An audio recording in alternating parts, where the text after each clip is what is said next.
நன்றி ஆண்டவரே, நன்றி கர்த்தாவே, உமக்கு ஸ்தோத்திரம் ஸ்தோத்திரம் ஆண்டவரே. நல்லவரே, கொடான கொடி ஸ்தோத்திரம். நன்மை செய்கிறவரே, உமக்கு ஸ்தோத்திரம் ஸ்தோத்திரம் ஸ்தோத்திரம். மகா பேசமுள்ள பிதாவே, இந்த மகிமையான இந்த காலை வேலைக்காக தகப்பனே எங்களை மீண்டுமாக உம்முடைய கரத்திலே தாழ்கிறோம். ஆம் கர்த்தாவே, உம்முடைய மகிமையான இந்த பிரசன்னத்துக்குள்ளாக வந்திருக்கிறவங்களை நீர் காண்கிற தேவன். ஆம் கர்த்தாவே, நிச்சயமாக தாகமுள்ளவனுக்கு தண்ணீரை கொடுக்கிற தேவன். இந்த நாளிலே கர்த்தாவே, உம்முடைய ஜனங்களை நீர் அறிந்த தேவனாயிருக்கிறீர் ஆண்டவரே. யார் ஆண்டவரே அதற்காக காத்திருக்கிறார்களோ அவளுக்காக நீ பேசுகிற தேவன். அதனாலே நிச்சயமாகவும் மீண்டுமாக உம்முடைய சமூகத்திலே வந்திருக்கிற ஒவ்வொருவரையும் நீர் காண்கிற தேவன். நிச்சயமாக எப்படிப்பட்ட சூழல்களிலே, எப்படிப்பட்ட காரியங்களிலே எந்த வண்ணமாக வந்தார்கள் என்பதை நீர் ஒருவரை அறிந்த தேவனாயிருக்கிறீர் ஆண்டவரே. உம்முடைய வார்த்தையிலே மாத்திரம் ஆண்டவரே, உம்முடைய ஜீவனுள்ள இந்த புத்தகத்திலே மாத்திரம் எங்களுக்கான பதில் உண்டு என்று நாங்கள் அறிந்திருக்கிறோம். ஏனென்றால் ஆண்டவரே, நாங்கள் அந்த வார்த்தையின்படி உருவாக்கப்பட்ட ஜனங்களாயிருக்கிறோம். அதனாலே ஒரு சட்ட புத்தகத்திலே கர்த்தாவே தண்டனைக்கான அந்த கிரயத்தை அவர்கள் காண்கிற வேளையிலே அந்த புத்தகத்திலிருந்தே பார்க்க முடியும். அதே போல கர்த்தாவே, எங்களுடைய வாழ்க்கைக்கான ஆண்டவரே அந்த எந்த தேவையாயிருக்கலாம், எந்த காரியமாக இருந்தாலும் உம்முடைய வார்த்தையிலே மாத்திரம் பதிலுண்டு என்று நாங்கள் அறிந்திருக்கிறோம். ஏனென்றால் மனவாட்டியானவள் வார்த்தையினாலே உருவாக்கப்பட்டவளாயிருக்கிறாள். அதனாலே அந்த பாகமானது அவர்களுக்குள்ளாக வருகிற வேளையிலே நான் யார் என்பதை அவர் கண்டுகொள்ளத்தக்கதாக உம்முடைய வார்த்தை நிச்சயமாக எங்களோடு பேசும் என்று நாங்கள் விசுவாசிக்கிறோம். அதுக்காக எங்களை இந்த நேரத்திலே நாங்கள் தகுதிப்படுத்த நாங்கள் வந்திருக்கிறோம். ஆம் கர்த்தாவே, நாங்கள் நிச்சயமாக எங்களுடைய இருதயத்தை திறக்கும் போது, நிச்சயமாக நீ தட்டும் போது, அந்த சத்தத்தை கேட்டு கர்த்தாவே நாங்கள் திறக்கும் போது நீ உள்ளே பிரவேசிக்கிற தேவனாயிருக்கிறீர். எத்தனையோ காரியத்திலே ஆண்டவரே எங்களுக்கு இடையூறாக இருக்கிற வேளையிலே சில பேர் அங்கே தட்டினாலும் நாங்கள் திறக்காமல் இருக்கிறோம். ஏனென்றால் அந்த நேரமானது அங்கே திறக்கப்படுகிற வேளையிலே அது எங்களுக்கு ஒரு அசௌகரியத்தை ஏற்படுத்தும் என்று நாங்கள் அறிந்திருக்கிறோம். அதே போல கர்த்தாவே, உம்முடைய வார்த்தையிலே நீர் பேசும்போது நாங்கள் அந்த வண்ணமாக தட்டி கழிக்காத வண்ணம் ஆண்டவரே எங்கள் இருதயத்தை திறக்கும் போது நீர் பிரவேசிக்கிற தேவனாயிருக்கிறீர். அதனாலே இந்த இடத்திலே அந்த வண்ணமாக கர்த்தாவே ஒவ்வொரு ஆத்துமாவும் இருக்க நீர் கிருபை செய்யும். இந்த வேளை உம்முடைய கரத்தில் ஒப்பு கொடுக்கிறோம். திறக்க போற வார்த்தை ஆசீர்வதியும். அந்த வார்த்தையிலே நீர் மகிமைப்படும். அந்த வார்த்தையை கொண்டு நீர் எங்களோடு இடைப்படும். பேசுகிற உதடுகளையும் கேட்கிற செவிகளை நீர் ஆசீர்வதியும். யாவை உம்முடைய கரத்திலே தாழ்த்தி இயேசு கிறிஸ்து நாமத்தில் கேட்கிறோம். ஆமென் ஆமென். நாங்கள் நின்ற வண்ணமாகவே 2 பேதுரு 1 அதிகாரம்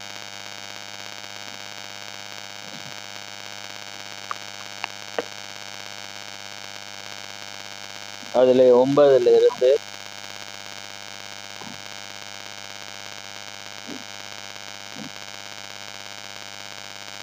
12 மட்டும் நாங்கள் வாசிக்க போறோம். 2 பேதுரு 1 அதிகாரம் 9 12 மட்டும் நாங்கள் வாசிக்க போறோம். நான் வாசிக்கிறேன்.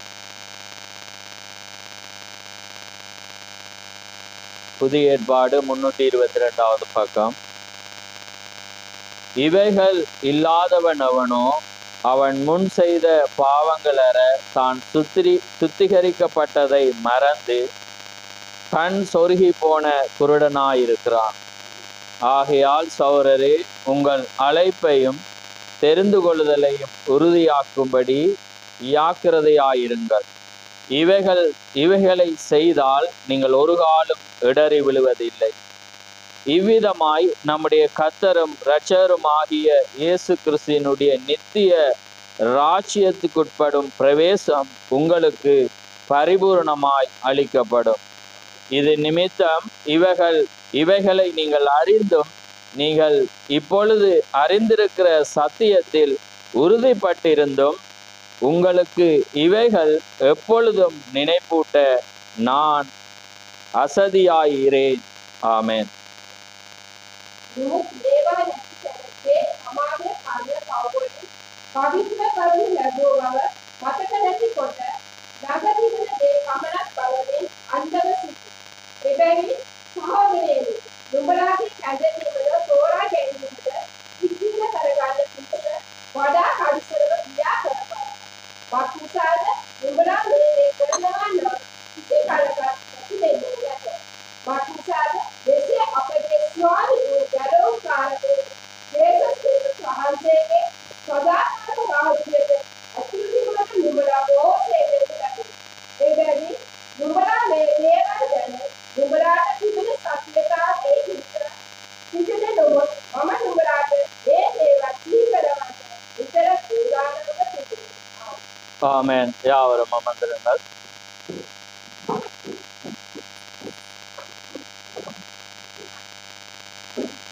கர்த்தருடைய பரிசுத்த நாமம் மகிமைப்படுவதாக. ஆமென். இந்த அருமையான நேரத்திலே நாங்கள் போன வாரத்துக்கு முதல் வாரம் பிரசங்கித்த அதனுடைய தொடர்ச்சியை நான் பிரசங்கிக்க விரும்புகிறேன். ஆனால் தலையங்கத்தை மாத்திரம் சற்று அங்கே அத்தியாசம் என்பதை விட நான் போன முறை சொன்னேன். அதாவது பொறுப்பிலிருந்து விலகி ஓடுதல் என்றதையும் கொடுத்திருந்தேன். அல்லது கரடு முரடான பாதையா இலகுவான பாதையா என்ற ஒரு தலையங்கத்தை நாங்கள் கொடுத்திருந்தோம். இன்றைய நாளிலே பொறுப்புகளில் இருந்து விலகி ஓடுதல் என்ற ஒரு காரியத்தை நான் பிரசங்கிக்க விரும்புகிறேன். ஆமென். தேவன் இந்த நாட்களிலே அவருடைய வார்த்தையோடு இருந்து அவர் எங்களோடு பேசுகிற தேவனாயிருக்கிறார். ஏனென்றால் அவர் வார்த்தையாக இருக்கிறார். ஆமென். நாங்கள் அவருடைய வார்த்தையினாலே உருவாக்கப்பட்ட ஜனமா இருக்கிறோம். அதனாலே இந்த இப்பொழுது நாங்கள் வாசித்த தலையங்கத்தை பார்த்தீங்கன்னா அழைப்பையும் தெரிந்து கொள்ளுதலையும் உறுதியாக்கும்படி ஜாக்கிரதையாக இருங்கள். இவைகளை செய்தால் நீங்கள் ஒரு காலம் இடறி விழுவதில்லை. ஆகையால் சகோதரரே, உங்கள் அழைப்பையும் தெரிந்து கொள்ளுதலை. அப்ப தேவன் ஏன் உங்களை அழைத்திருக்கிறார் என்பதை நீங்க அறியாட்டி உங்களுக்கு பிரயோஜனமே இல்லை. தேவன் ஒரு மனவாட்டியாக தேவன் உங்களை அழைத்திருந்தால் அந்த மனவாட்டியானவள் எப்படி இருக்க வேண்டும் என்று அவர் விரும்புகிறதை நீங்க அறிய வேண்டும். இப்ப நீங்க இத பல பேர் பல விதத்துல பிரசங்கிப்பாங்க, அது தவறு இல்லை. ஏனென்றா இத ஒரு ஊழியத்தில ஸ்தானத்தை பெறுகிறவனுக்கும் எடுத்து பேசுவாங்க. ஏண்டா ஒரு ஊழியத்தை செய்கிறவனும் தன் அழைப்பையும் தெரிந்து கொள்ளுதலையும் அவன் என்ன செய்யணும், உறுதியாக்கணும். அது சரி, அது மாற்று கருத்தில். அதே போலதான் இன்னைக்கு மனவாட்டி என்ற ஒரு ஸ்தானத்தை தேவன் கொடுத்திருந்தா நீங்களும் அதை அறியும். இது வார்த்தை ஒருவருக்கு மாத்திரமல்ல, ஒரு காலத்துக்கும் மாத்திரமல்ல. அந்த ஒரு வார்த்தை பல காலங்களிலே நிறைவேறினதை நாங்கள் பார்க்கிறோம். ஏன்னா நாங்க அதுக்கு அடிக்கடி ஈஸியாக தூக்கி போற ஒரு வசனம் என்ன என்ன என்னுடைய குமாரனை எகிப்திலிருந்து வரவழைத்தேன்ன்றது அது 4-5 தரம் என்ன செய்யறது, நிறைவேறுது. ஆனா அது ஒரு புறம் மாறி இருக்கும். ஆனா அது எல்லாமே என்ன செய்யப்பட்டது, ஒரு வார்த்தை தான் திகத்துடைய ஒரு வார்த்தை. அந்த வார்த்தை மாறாது, அது நேற்றும் என்று மாறாது. தேவன் எப்படியோ அது ஒவ்வொரு காலத்திலும் நடக்கும். அதை தான் பிரசங்கியும் சொல்றான். நேற்று நடந்ததுதான் என்று, ஏன்னா முன்னமே எது நடந்ததோ அது இப்பொழுதும் நடந்து கொண்டிருக்கிற நடந்தவைகளையோ கர்த்தர் விசாரிப்பா. ஏனென்றால் எல்லா காரியங்களும் தொடர்ச்சியாக இருக்கிறது. அப்ப அதே போலதான் இன்றைக்கு நீங்க மனவாட்டியாக இருந்தா உங்களோட அழைப்பு என்ன, உங்களோட ஊழியம் என்ன, நீங்க இப்ப என்ன செய்து கொண்டிருக்கிறீங்க, சபையில உங்களுக்கு ஒரு ஸ்தானம் கொடுக்கப்பட்டிருந்தா அதை நீங்க பரிபூர்ணமா உத்தமமாக அல்லது ஏதாவது ஒரு காரியத்துல நீங்க செய்யறீங்களா என்பதை நீங்க என்ன செய்யணும், உறுதியாக்கி கொள்ளணும். அதுதான் சொல்ல ஜாக்கிரதையாக இருந்து நீங்க உறுதியாக்கணும். அப்படி இல்லாவிட்டால் இவைகள் உண்டாகி பெருகினால் நீங்கள் ஒரு காலம் என்னையா இடறி விழுவதில்லை. முன்னுக்கு நாங்க பாக்குறோம் அதை பரிபூர்ண மனிதன் வளர்ச்சி என்ற செய்திக்கு அதை எடுக்கிறேன். விசுவாசம், தைரியம் என இவைகளோடு ஒன்றொன்று கூட்டி கொள்ளுங்க. அப்படியாக பவுல் அடுத்ததை கொண்டு அந்த அழைப்புக்கு கொண்டு பொறுத்துறான். அப்ப அந்த பரிபூர்ண மனிதனின் வளர்ச்சியில ஊழியக்காரன் மட்டுமா வாரா இல்ல, அந்த மனவாட்டி என்ன செய்யப்படுறாள், அங்கே வருகிறாள். அப்ப இன்றைக்கு அவளுக்கு ஒரு ஊழியம் உண்டு எல்லாருக்கும் தெரியும். ஏன் தேவன் அந்த வண்ணம் இன்றைக்கு தேவன் இல்லை. ஆனா தேவன் என்ன செய்யறாரு, இங்கே எங்கள் மத்தியில அவருடைய திருமதி அதாவது இயேசு கிறிஸ்து மணவாட்டி மூலம் தன்னை அவர் வெளிப்படுத்துகிறார் என்று நாங்கள் அறிந்திருக்கிறோம். அதனாலே நாங்கள் ஒரு பொறுப்புல இருந்தா அதில் இருந்து நாங்கள் விலகி இருப்போம் என்றால் எங்களுக்கு சமாதானம் இராது. நாங்க நேற்று அல்லது முந்தநாத்து போட்ட கட்டிங்களை நீங்க பார்த்துருப்பீங்க யோனாவை குறிச்சு. ஏன்னா யோனா வந்து படகுல இருந்தான், அப்பயும் தேவன் இருந்தான். ஏன்னா புயல் காற்று வந்தது, அப்பயும் தேவன் இருந்தான். ஏன்னா அவன் நித்திரையை செய்து கொண்டிருந்தான், தேவன் இருந்தான். ஆனா தேவன் என்ன செய்தார்? அவனை தொல்லப்படுத்தி கொண்டிருந்தார், அவனை என்ன செய்ய பயங்காட்டி கொண்டிருந்தார். ஏனென்றா அவன் தன்னுடைய பொறுப்புல இருந்து விலகி இருந்தான். அப்ப அந்த பொறுப்புல இருந்து விலகி இருக்கிறவங்களுக்கு சமாதானம் இருக்காது, எப்பயுமே தொல்லை இருக்கும். ஏனென்றா தேவன் அவங்கள வச்சுதான் அதை செய்ய அவர் தீர்மானித்திருக்கிறார். ஆமென். ஏன்னா தேவன் ஒரு பொறுப்பை கொடுத்தா அதை எடுத்து வேறொருனுக்கு மாற்றது இல்லை. புரியுதா உங்களுக்கு? ஆனா தேவன் எப்பயுமே வந்து யாருக்கு நான் இப்ப பேசி கொண்டிருக்கேன்னா மனவாட்டிக்கா. இப்ப மோசே ஓடின மாதிரி ஏன்னா நாங்க முன்குறிப்பில் இல்லாட்டி நாங்க ஓடினா அதை மாலை மாத்திடுவோம். புரியுதா உங்களுக்கு? யோனா மாதிரி நினைவேக்கு போகாம தரிசித்துக்கு போன ஆளை மாத்திடுவோம். ஏன்னா அதே போல சவுல தேவன் மாத்தி தாவீதை கொண்டு. ஆனா சவுல் தான் பரிபூர்ண சித்தமா இருந்தா மாத்தி இருக்காது. புரியுதா? ஏன்னா அவன் தான் அதை செய்திருப்பான். ஆனா தேவன் வந்து ஒரு திட்டத்தை வச்சிருந்தான். அப்ப அதே போலதான் இப்ப இதுலதான் நாங்க அதை காணலாம், நாங்க யார் என்பது. அதாவது நாங்க மனவாட்டியாக இருந்தா நாங்க ஒளியே. ஏன்னா நாங்க சில சூழல்கள்ல வந்து நாங்க என்ன செய்வோம், நாங்க விலக பார்ப்போம், ஆனா விலக முடியாது. ஏன்னா அந்த பொறுப்பை செய்ய யார் கொடுத்திருக்கிறது? தேவன் கொடுத்திருக்கு. அப்ப அந்த காலகட்டத்துல எங்களுக்கு தொல்லைகள் இருக்கும், மன நிம்மதி இருக்காது, சமாதானம் இருக்காது. ஏனென்றா தேவனுடைய பொறுப்புல இருந்து நாங்க விலகி இருக்கிறோம். அப்ப உங்களுக்கு ஒரு கேள்வி வரும், அப்ப பொறுப்புல சரியா இருந்தா உபத்திரம் வராதா? அப்பயும் வரும். ஆமே, நீங்க இல்லாம இருக்கீங்களா? விளங்குதா உங்களுக்கு? ஏன் நான் இதையும் போடுறேன்னா நீங்க உங்களுக்குள்ள நீங்க வளர்ச்சி குறைவா இருந்தா அதை சிந்திச்சோன்னா அதுலயே பிசாசு உங்களை பிளட் ஆக்கிடுவான். அதுலயே மிச்ச வார செய்தி ஒன்றும் புரியாது. ஆனா ஒரு நேரம் வரக்குள்ள நாங்க அப்படி தட்டாம அப்படியே ஸ்பீடா போவோம். ரைட்.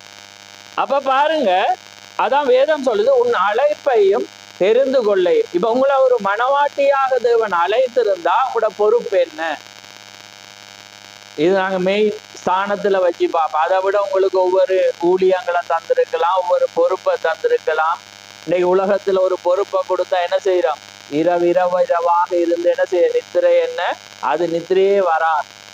ஆனா ஆவிக்குரிய வாரியத்துல ஒரு கூடுதலான நேரம் வந்தா என்ன செய்யுது? எங்களுக்கு எல்லாமே வந்துடுது. ஏன்னா நித்திரையில இருந்து, மயக்கத்துல இருந்து, எல்லாம் சோர்வுல இருந்து, கோவத்துல இருந்து, பசியில இருந்து எல்லாமே கிண்டி வருது. ஆனா இதே நீங்க வச்சு பாருங்க. ஏன்னா இது ஒவ்வொருவரும், ஏன்னா இந்த இடம் வந்து தேவனுடைய சமூகம். ஏன்னா இந்த இடத்துலதான் நாங்களை நிதானிக்கணும். ஏன்னா தேவன் இந்த இடத்துலதான் வந்து நானும் என்ன நிதானிக்கலாம், நீங்களும் நிதானிக்கணும். ஆமே. ஏனென்றா இதுதான் தேவன் முதலாவது நியாயத்திக்கிற ஸ்தலமாயிருக்கு. ஏன்னா இங்க நியாயத்தீர்ப்பு ஸ்டார்ட்டா கர்த்தருடைய வீட்டுலதான் முதலாவது. அப்ப இங்கே நீங்க கண்டுட்டீங்கன்னா அங்க நிச்சயம் இருக்கும். இங்க நீங்க சரியா இருந்தா நீங்க அங்க இருக்காது, நீங்க அங்க நியாயம் விசாரிக்கிறவங்களா இருப்பீங்க. ஆமே. அப்ப பாருங்க, நான் அந்த போன முறை தட்ட விரும்பல, தட்டி நான் வந்து கூட நேரம் எடுக்கிறேன். ஏன்னா இப்ப எனக்கு அந்த 1.5 மணித்தியாலம் எல்லாம் ஒரு 5 நிமிஷம் மாறி இருக்கு. ஏன்னா இப்ப செய்தி கூடுதலா போறபடினால ஆக்களுக்கு நிறைய பேர் அந்த பாரம்பரியமா செய்தி கேட்கிறவங்களுக்கு எல்லாம் 40 நிமிஷத்தை தான்னா கேட்க மாட்டான். இங்க சொல்லல வெளியிடு. அப்ப அதுக்காக நான் குறைக்க போறது இல்லை, நான் தட்ட விரும்புறேன். ஏன்னா நான் வந்து தேவன் நாங்க இதை விட நான் மனிதனுடைய ஏன்னா எந்த ஆத்மாவும் எதை கேட்கும் என்பதை தேவன் அறிவார். யாரை கொண்டு யாரை தேவன் செய்யணுமா அது நாமரை மட்டும் அது நடக்காது. ஆமே. நானா முயற்சிக்க இயலாது, இதுக்கு நான் தான் கொடுக்கணும்னு யாருக்கு நான் செய்யலை. ஏன்னா ஒவ்வொருவரை ரட்சிக்க தேவன் ஒவ்வொருவரை வச்சிருக்கிறார். அதுக்கு நாங்க போன வாரம் தட்டினாங்க. ஏன்னா அவங்க எவ்வளவு பெரிய மனிதனா இருந்தாலும் தேவன் ஒரு ஒழுங்க வச்சிருக்கிறார். ஏன்னா அழைச்சவருக்கு எல்லாமே செய்து அனுப்பியிருக்கலாம் பவுலுக்கு.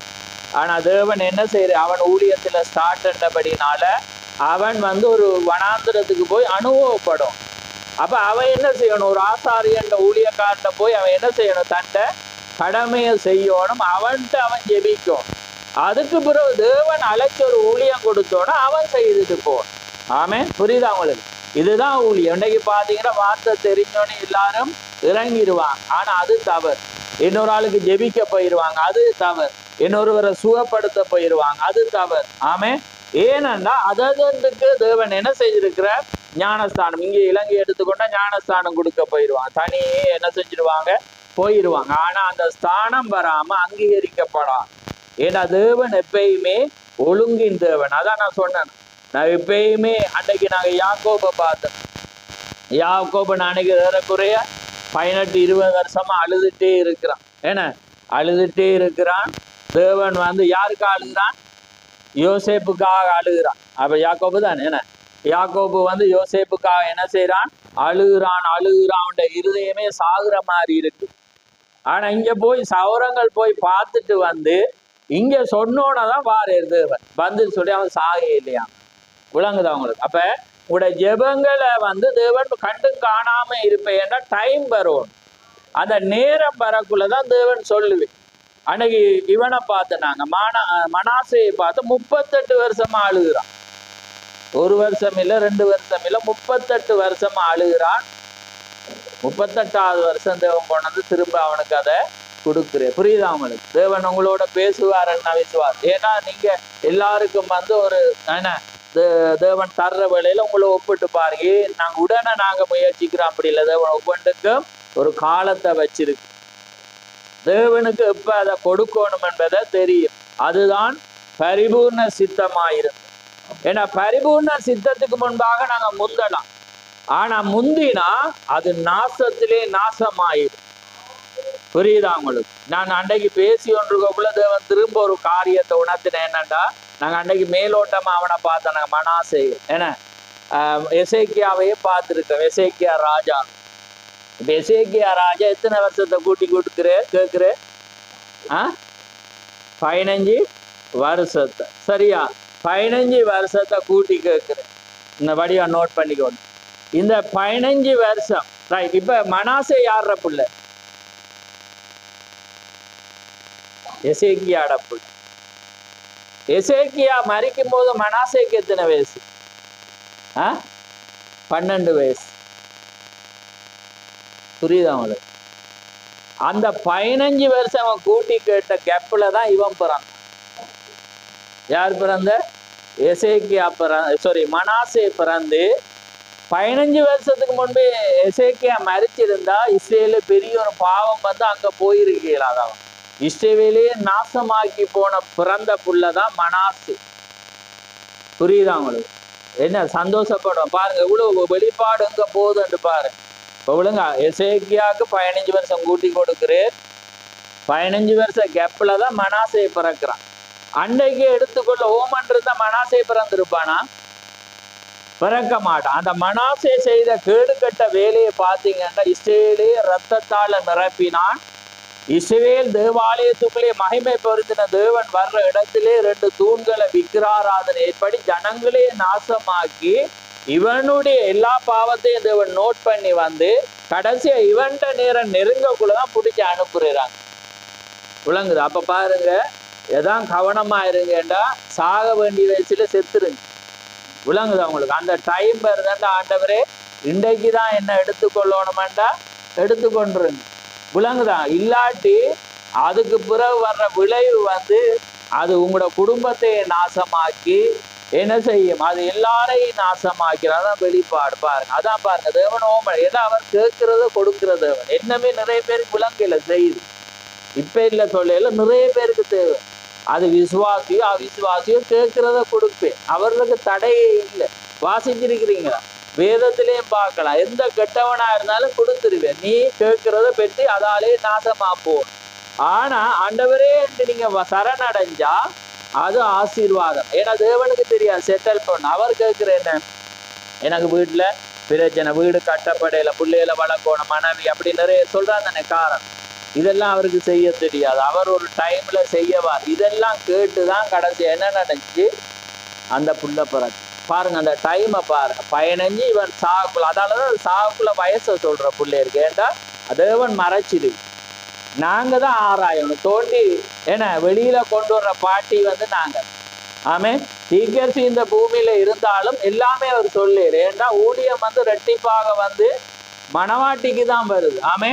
அந்த மினிஸ்ட்ரிக்கு தான் வருது. அவதான் ஆவி என்ன செய்வான், மணவாட்டி பரிசுத்தாவியும் தீர்க்கதரிசியோட மெசேஜ் எடுத்து அவ அடிக்கக்குள்ளதான் தாவீதை போல ஒரே அடி மண்டையில அது எல்லாமே விழுந்து போகும். ஏன்னா அவ எல்லா அறிவையும் பெற்றுடும். அதனாலதான் இந்த மெசேஜில் இருந்து நீங்க எல்லாமே அறிஞ்சு போனா பிசாசு எவ்வளவு ஆக்ரோஷமா அவன் பலத்துல இருந்தாலும் உங்களை கண்டு அவன் ஒதுங்குவான். ஆமே. உங்களை நெருங்கலாம். ஏன்டா உங்கள்கிட்ட இருக்கிறது வந்து அவன். ஆமே. அந்த ஒரே ஒரு விசுவாசம் இருக்கிறபடினால அவன் உங்களை கண்டு ஒதுங்குவான். உங்களுக்கு எதிர்த்து வர மாட்டான். மாமிசத்திலும் அவனால வரையலாது, ஆவியிலையும் வரையலாது. நீங்க சவால் விட்டாலும் அவனால வரையலாது. ஏனண்டா நீங்க வச்சிருக்கிற ஆயுதம் வந்து வித்தியாசமானது. ஆமே. அது நீங்க எல்லாம் உங்களுக்குள்ளாக இருக்கிற அந்த வார்த்தை, பரிபூர்ண வார்த்தை. அப்ப அதான் விளங்குது. அப்ப பாருங்க, ரைட், இப்ப நாங்க போறோம். ஆனா தேவன் என்ன செய்யறாருன்னா பாருங்க, இதுதான் காரணம். அப்ப தேவனுக்குள்ளாக நாங்க இருக்கிற நாங்க அவருடைய வார்த்தை என்னத்தை சொல்லுதோ அதுக்கு கீழ்ப்படி. அதனாலதான் எப்பயுமே அவருடைய சித்தத்தை நாங்க வைக்கணும். ஆண்டவரே இது மட்டும் சித்தமா, இந்த டைம்லயே எனக்கு இதை தர விரும்புறேன். ஏன்னா அப்பதான் நான் என்ன செய்யும், அது பரிபூர்ணமாயிருக்கு. இல்லாட்டி அதுல ஒரு வழி இருக்கு. பரிபூர்ண சித்தம் இருக்கு, எங்களுடைய சித்தமும் இருக்கு. அப்ப அந்த பரிபூர்ண சித்தத்துல வருவோம்டா தேவன் ராஜ்யத்துக்குள்ள வந்து நாங்க இலகுவாக நாங்க போகணும். அது தேவனால பிறந்தவன் மட்டும்தான் அந்த பரிபூர்ண சித்தத்தை செய்வோம். அதுல தொல்லைகள் இருக்கு, கவலை இருக்கும், மற்றவருக்கு என்ன செய்வாங்க, குறை கூறுவாங்க. ஆனா அதுக்கும் இதுக்கும் இல்லை. எங்களுக்கு வந்து ராஜ்யத்துக்கு நாங்க போவோம். ஏன்னா அது நித்திய காலமாக நாங்க வாழ்ற ஒரு இடமா இருக்கிறோம். ரைட். அப்ப பாருங்க, இந்த பொறுப்புல இருந்து நாங்க என்ன செய்யறோம்டா விலகுறோம். ஆனா நாங்க நல்லது செய்ய நினைக்கிறோம். எங்கட நீதி தேவண்ட வார்த்தையை வந்து நிறைவேற்றல. அங்கட கோபம் வந்து தேவண்ட வார்த்தையை என்ன செய்யலாது, நிறைவேற்றலாம். எங்கட நீதி வந்து செய்யலாம். ஆனா நாங்க தேவனுக்கு ஏதோ ஒரு வழியில இன்னைக்கு ஸ்தாபனங்கள் செய்யற மாதிரி ஏதோ ஒரு வழியில நாங்க சேவை செய்யறோம். ஆனா தேவன் வச்சில செய்யறேன். அதுக்கு ஒரு உதாரணம் கதை தீக்கர் சொல்றேன். இந்த கதையை கேட்டுட்டு நம்ம செய்திக்கு போவோம். பாருங்க, தீக்கர் உலகம் விழுந்து போகுதல் என்ற ஒரு செய்தியில கதையை ஒன்று சொல்றேன். என்னன்னா ஜெர்மனியில வந்து ஒரு அந்த என்ன சொல்ற காலனி தைக்கிற ஒரு மனிதனை குறிஞ்சு சொல்றேன். அப்ப அதுக்கு முன்னால ஒரு பாயிண்ட சொல்றேன். என்னன்னா அந்த பாயிண்ட்ல என்னன்னா அந்த நீண்ட நேரம் பிரசங்கிக்கிற ஒரு ஊழியக்காரனுக்கு வந்து இந்த சௌரி சொல்ற ஒரு காரியத்துக்கு பிறகுதான் இதை அவர் துவங்குற ஜெபத்துக்கு நேரம் முடிவில். ரைட். அதை நாங்க பிறகு பார்ப்போம். அப்ப பாருங்க, அந்த காலனி செய்யற ஒரு மனிதன் என்ன செய்யறான்னா வேதத்தை வாசிக்கிறவன ஃப்ரீயா இருக்கிற டைம்ல வந்து வேதத்தை வந்து அதிகமா வாசிப்பான. வாசிச்சு தன்னை பொருத்தி பார்த்து அவன் என்ன செய்வானா அதெல்லாம் எழுதி அவன் சந்தோஷப்படுகிறவனா இருக்கிறான். அப்ப இருக்கிற வேளையில அவனுக்குள்ளால ஒரு விருப்பம் வருது. என்னன்னா நான் வந்து நல்ல நிறைய போய் நான் மறந்துட்டேன். அதை நான் போனுக்கு அனுப்பல. ரைட். அப்ப அதுல இடையில ஒன்று சொல்ல ஞாபகம் தான் சொல்றேன். அப்ப அவன் என்ன செய்யறான்டா ரைட் வந்துட்டு கிறிஸ்மஸ் ட்ரீ எல்லாம் நான் வச்சு, இந்த கிறிஸ்மஸ் நேரத்துல சொல்றேன், கிறிஸ்மஸ் ட்ரீ எல்லாம் வச்சு நான் அதை அலங்கரிச்சு காரியங்களை செய்து வருகிறவர்களை நான் காண்பிக்காம நான் என்ன செய்ய போறேன்டா இயேசு கிறிஸ்துக்கு வந்து நான் சாப்பாடு கொடுக்க போறேன். யாருக்கு? தேவனுக்கு வந்து நான் ஒரு பெரிய ஒரு விருந்து செய்யணும்ண்டு. அப்ப இடையில சொல்றேன், உத்தமன்ற காரியத்தை தேவன் வந்து நேசிக்கிறேரா, விரும்புறேன்னு ஒரு பாயிண்ட சொல்றாரு. அதை வச்சுக்கொள்ளுங்க, நான் கதையை சொல்லும்.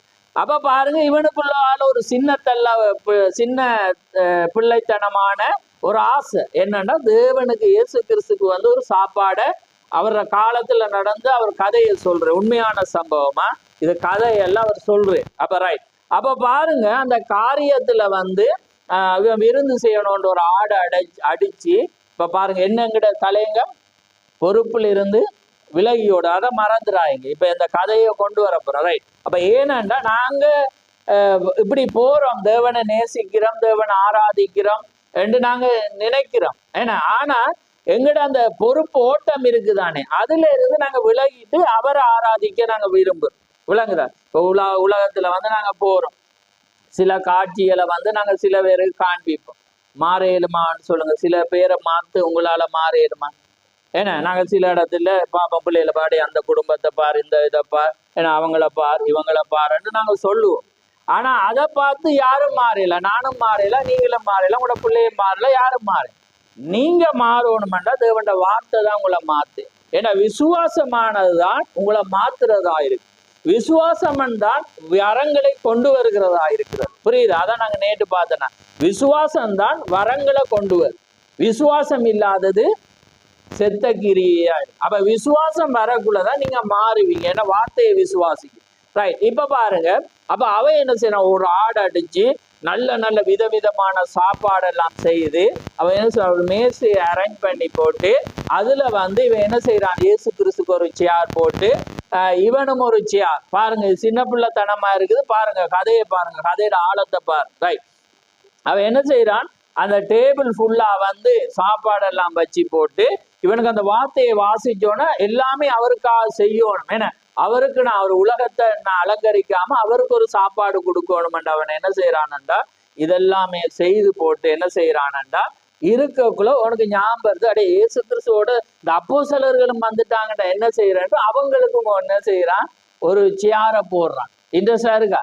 சேரை போட்டு என்ன செய்யறான்டா பார்த்துட்டு இருக்கிறான். இவரை காணையில இயேசு கிறிஸ்துவ தேவனை காணையில இவன் என்ன செய்யறான், சரி நம்ம சாப்பிட துவங்க ஒரு வரட்டு பண்ணிட்டு இவன் என்ன செய்யறான்னா சாப்பிடக்குள்ள பாக்குறேன் இவரை காணையில ஆளே காண. என்ன ஆண்டவரே, நான் எல்லாமே விதவிதமா என்ன உமக்காக எல்லாமே நான் சாப்பாடு எல்லாமே செய்து வைத்திருக்கேன், நீர் வரையலன்ட்டு இவன் என்ன செய்யறான், பரவாயில்ல நம்ம சாப்பிடுவோம்ண்டு சாப்பிட்டு இருக்கக்குள்ள என்ன நடக்குதுண்டா ஒரு கதவு தட்டப்படுது. என்ன தட்டப்படக்குள்ள இவன் என்ன செய்யறான், எழுப்பி போய் பார்க்கிறான். ஒரு வயதானவர் குளிரினால நடுங்கி கொண்டு என்ன செய்யறேன்டா அந்த கதவை தட்டக்குள்ள என்ன என்ன சொல்றேன்னு என்ன ஐயாண்டுக்குள்ள எனக்கு வெளியில பயங்கர குளிராயிருக்கிறது, நான் கொஞ்ச நேரம் உள்ள நிக்கவான்னு கேட்கிறேன். இவன் சரி வாங்க ஐயான்னு சொல்லி உள்ள அழைச்சிட்டு இவன் போய் உட்கார்ந்து சாப்பிடக்குள்ள பாத்தீங்கன்னா இவன் சமைச்ச அந்த நறுமணம் என்ன செய்யறான்டா அப்படியே மூக்க துளைக்குது. துளைக்கக்குள்ள சொல்றேன் எனக்கும் கொஞ்சம் பசியா இருக்கு, நீ சாப்பிட தர்றியான். அப்ப அவ வாங்கியாண்டு என்ன செய்யறான்டா அவனும் இருந்து சாப்பிட்றான். சாப்பிட்ட பிறகு அவன் போயிட்டான். இவன் சாப்பிட்டு முடிய இவன் கட்டிலுக்கு போயிட்டு பயங்கர அழுக, என்ன ஆண்டவரே நான் உங்களை ஆவலோட என பார்த்துட்டு இருந்த நீர் எனக்கு சாப்பிடுவீர் என்று சொல்லக்குள்ள ஒரு சத்தம் வருது, இந்த சிறியவர் ஆகிய இவர்களுக்கு நீங்க எதுவையில செய்யறீங்களோ அது எனக்கே செய்யுது. இப்ப பாருங்க, நாங்க நினைக்கிறோம் தேவனை கூப்பிட்டு ஆராதிக்கும். ஆனா தேவன் சில பொறுப்புகளுக்கூடாக, தேவன் சில வார்த்தைகளுக்கூடாக தேவன் வர்றதாக ஒரு வாக்கு கொடுத்திருக்கிறார். ஆனா நாங்க அதை செய்யாம நாங்க அவரை பார்த்துட்டு இருக்கிறோம், நாங்க மிஸ் ஆகும். புரியுதா அவங்களுக்கு? அப்ப அதை தான் அவர் அங்க மார்ட்டின் லூதரையும் கொண்டு பொறுத்துரு. ஏன்னா அந்த மார்ட்டினும் என்ன மாதிரி வெளியில போக்குள்ள நிறைய பேர் பார்த்துட்டு போறாங்க, குளிரால நடுங்குறான்னு என்ன செய்யறாங்க பார்த்துட்டு போறாங்க. ஆனா மார்ட்டின் ஒரு யுத்த வீரன், அவர் ராணுவல அவன் என்ன செய்யறான், வரவுக்குள்ள தன்னிட்ட ஒரே ஒரு கோட் இருந்து அதை எடுத்து பீச்சு கொடுக்கக்குள்ள அன்று ராத்திரியே இயேசு கிறிஸ்து என்ன செய்யற அவனுக்கு அந்த கோட்டோட இருந்த அந்த வயோதிபனாக காட்சி அளித்து நீ அந்த கொடுத்தது எனக்கு என்று அவர் என்ன செய்யறே காட்சி. அப்ப பாருங்க இந்த பொறுப்பு நாம என்ன செய்யறோம்டா, நாங்க எங்கேயோ நின்றோண்டு நாங்க தேவனை நாங்க ஆராதிக்கவா விளங்குதா? தேவண்ட வார்த்தை அவர் இன்றைக்கு எப்படி இருக்கிறாரண்டா வார்த்தையாதான் இருக்கு. அப்ப அந்த வார்த்தையில தான் அவர் தேவன். நீங்க வார்த்தையை கை கொள்ளும் போது நீங்க அவரை கொண்டு வர்றீங்க உள்ள. அப்ப அதனாலதான் நாங்க என்ன செய்யறோம்டா அந்த ஸ்தானங்களை மறக்கிறோம், அவரை சாப்பாடு கொடுக்கணும். அவர் வரையிலாது, இன்றைக்கு அவர் வர்ற வழியை உங்களுக்கு சொல்லி தந்திருக்கிறேன். ஆமே, நீங்க அந்த கிணத்தை செய்தியை கிணம் பண்ணும் போது நீங்க காப்பாது. அதான் ராகாப் என்ன செய்யறான், அந்த அந்த தேசத்துக்கு ஒரு செய்தியை கொண்டு அந்த தூதர்கள் அவ வீட்டை இடம் கொடுத்தோன்னே பாருங்க, அவர் ரட்சிக்கப்பட்டது மாத்திரமில்லை, அவங்களோட வீட்டார் ரட்சிக்கப்பட்டாங்க. அது மாத்திரமில்லை, இஸ்ரவேலில் அவருடைய பேர் எழுதத்தக்கதாக புறஜாதியான ஒரு ஸ்திரீ, அங்கே விபச்சாரியான ஸ்திரீ தண்ட பேரை எழுதினா பாரு. ஏண்டா அவளுடைய வம்சத்துல தான் யார் வாரு, இயேசு கிறிஸ்துவா. அப்ப ஏனண்டா அந்த தேவ செய்தி, தேவ மனிதன் அந்த காரியங்களை அந்த வார்த்தையின்படி அவள் பயப்படுற வேளையில தேவன் அங்கவா. அப்ப பாருங்க, இன்னைக்கு எங்களுக்கு அநேக பொறுப்புகள் இருக்கு. இன்னைக்கு அநேக காரியத்தை தேவன் என்ன செய்யற, ஒவ்வொருவருக்கும் என்ன செஞ்சிருக்கிறேன், ஒவ்வொரு விதத்தில் அவர் பொறுப்பை தந்த. ஒரு கணவனுக்கு ஒரு பொறுப்பு, மனைவிக்கு ஒரு பொறுப்பு, பிள்ளைகளுக்கு ஒரு பொறுப்பு, அப்படியாக தேவன் என்ன செஞ்சிருக்கிறார், ஒவ்வொரு பொறுப்புகளை தந்திருக்கிறேன். அந்தந்த பொறுப்புகள்ல நாங்க இப்படி நடக்கணும். ஆனா நாங்க என்ன செய்யறோம்டா அதுல நடக்கிறதே இல்லை, அதுல கடமையை செய்யறே இல்லை. இங்க என்ன செய்யறோம், நாங்க அண்ணால போல கண்ணீரை விட்டு அழுகிறோம். பிரியோசனம் ஏனண்டா நீங்க அங்க செய்யாம இங்க செஞ்சு ஒரு பிரயோசனமும் இல்லை. ஏன்னா நீங்க வார்த்தையை கை கொள்ளாட்டி, ஏண்டா வார்த்தை தான் தேவனாயிருக்கு. நீங்க வார்த்தையை கை கொள்ளாம நீங்க தேவனை அழைச்சி நீங்க தேவனை ஆராதிக்கணும், தேவன் என்னோட பேசணும்னா அவரால் பேசுது. இன்றைக்கு அவர் பேசுறதக்கதான ஒரே ஒரு வழி வார்த்தை தான். ஏன்னா அவருக்கு கடந்துட்டு. அப்படி இல்லாம இன்னொரும் உங்களை அதிகமா நேசிக்கிறேன்டா சொப்பனத்துக்கூடாக பாருங்க. ஆமே, இன்னைக்கு ரெண்டும் தான் என்ன இந்த காலத்துல மனவாட்டிக்கு வைக்கப்பட்ட உண்டாயிருக்கு. சொப்பனம், அடுத்தது வார்த்தை. விளங்குதா உங்களுக்கு? இது ரெண்டையும் தவிர உங்களுக்கு இறங்கி வந்து அவர் உங்களோட பேசுறதுக்கு சான்ஸே இல்லை. என்னண்டா தேவன் இதை மாத்திரம் அந்த வார்த்தையோட தான் உங்களோட பேசுவேன். நீங்க அந்த வார்த்தையை வச்சுதான் நீங்க என்ன செய்யணும், உங்களை ஆராய்ந்து பார்க்கணும். அப்ப இன்னைக்கு நாங்க என்ன செய்யறோம்னா அந்த காரியங்கள்ல இருந்து இன்னைக்கு விலகுவோம். இன்னைக்கு வேதம் என்ன சொல்லுது? ஆவியை மனவாட்டியும் வா என்கிறார், கேட்கிறவனும் வா என்பான். தாகமுள்ளவன். இன்னைக்கு இந்த மினிஸ்ட்ரியை வந்து இன்னைக்கு நாங்க செய்யறோம். இன்னைக்கு தீங்க சொல்றேன், நான் வயதாகிற வேளையில் அவர் ஒரு பயப்படுற காரியத்தை சொல்றேன் பாரு.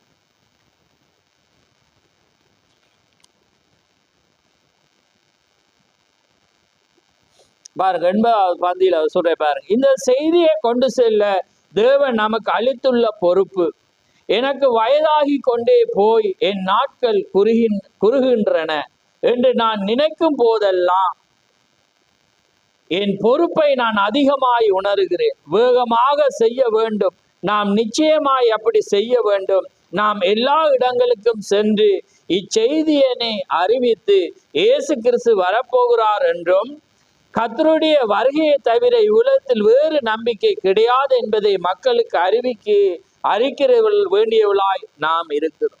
பாருங்க, தீர்க்கதரிசி இப்ப இது எத்தனை 1965 பிப்ரவரி மாதம் கொடுக்கப்பட்ட அவர் வயதாகிற வேளையில தான் உணர்ற ஒரு பொறுப்பு. இன்றைக்கு நான் என்னத்தை சொல்றேன்டா, உன் அழைப்பையும் தெரிந்து கொள்ளுதலையும் உறுதியா நீங்க ஒரு மனவாட்டியா இருந்தா மட்டும்தான் இதை செய்யலாம். அப்ப அந்த மனவாட்டியை தட்டி எழுப்புறதா இந்த மெசேஜ். ஏன்னா ஒருவன் சொல்லாம ஒருவர் மாறிடலாம். புரியுதா உங்களுக்கு? ஏன்னா அன்னைக்கு பார்க்குறேன், எஸ்தர் யாரு? ஒரு ராணி தான். ஆனா என்ன, முருகதாய் ஆத்தாக்கு வந்து யாரு கொடுக்குறான்? எஸ்தருக்கு செய்தி கொடுத்தவர் தான். அவ விழிப்படைகிறான். விளங்குதான்? அப்ப அவன் சொல்றான், நீ இப்படியே பேசாம இருந்தா இஸ்ரவேலுக்கு வேறு இடத்துலால என்ன வரும்? ரட்சிப்பு வரும். ரெண்டோனதான். அவர் ராணி.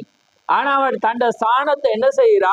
மறந்து இருக்கக்குள்ள முருகதாயிட செய்தி, முருகதாய் தீர்க்கதரிசிக்கு அடையாளம், தீர்க்கதரிசியுடைய மெசேஜ் ஆத்தாக்கு வருது, அவன் ஊழியக்காரனுக்கு அடையாளம், ஊழியக்காரன் அதை எஸ்தருக்கு அறிவிக்கக்குள்ள எஸ்தர் வந்து சொல்றா, நான் செத்தாலும் பரவாயில்ல, நான் போய் என்னுடைய ஜனத்துக்காக நான் என்ன செய்யறேன். ஏனண்டா ஜனம் சாக இவ தப்பேலாம். இப்ப நீங்க நினைக்கக்குள்ள எனக்கு செய்தி வந்துட்டு எனக்கு திருப்தி, நான் போயிருவேன் நினைக்கலாம். அவன் செத்தான்டா நீங்களும் சாவீங்க. ஏண்டா நீங்க தப்பி அவன் போயிடலாம், அது அவன் தப்பி நீங்க போயிடலாம். புரியுதா உங்களுக்கு? ஏனண்டா அது உங்களோட, இப்ப நான் எல்லாருக்கும் பேசல, நீங்க தேவன்ட ஒரு ஸ்தானத்துல இருந்தா உங்களுக்கு பொறுப்பு என்ன? இன்னைக்கு நீங்க என்ன செய்யறீங்க? விலகி ஓடுறீங்க, நீங்க அதுல நிக்காம ஓடுறீங்க, அதுக்கு தைரியமா இருக்காம நீங்க என்ன செய்யறீங்க? ஓடிக்கொண்டே இருக்கிறீங்க. உலகத்துல நிறைய வேலை இருக்குது, எல்லாமே இருக்கு. ஆனா தேவன் எனக்கு என்ன பொறுப்பை தந்திருக்கிறான், நான் அங்கே நடக்கணும், தேவன் அவர் குடும்பத்துக்கு எப்படி உங்களோட பிள்ளைகளை வளர்க்கணும் என்று அவர் ஒரு பொறுப்பை வச்சிருக்கு. ஆனா நாங்க என்ன செய்யறோம்டா, இந்த உலகத்துல ஒரு புள்ள ஒரு மேன்மையா வரணும்டா அதை பிரயாசப்பட்டுட்டு தேவனுக்காக வந்து அந்த பிள்ளைகளை வளர்க்க வந்து நாங்க பிரயாசப்படுறோம். ஒரு ஊழியக்காரன் இந்த புள்ள தேவனுக்காக ஊழியக்காரனை வரணுமென்று ஜெபிச்சாலே அந்த பெற்றோருக்கு வந்து கிருமி கிளங்கினன்னுவாங்க. எங்கட பாசேர அப்படி இவன் அப்படி வந்துருவான அபிஷேக், அதுக்குதான் உங்களை அழைச்சி. ஆமே, அந்த தேவனால பிறந்த ஒவ்வொரு பிள்ளையையும் தேவன் அதுக்குதான் அழைச்சி. நீங்க தான் மெசேஜ், நீங்க தான் செய்தியாளர். ஆனா உங்களுக்கு ஒரு தொழிலை வச்சொண்டும் செய்ய வச்சிருப்பேன். நீங்க அந்த இடத்துல போயிட்டு சொல்லலாம்.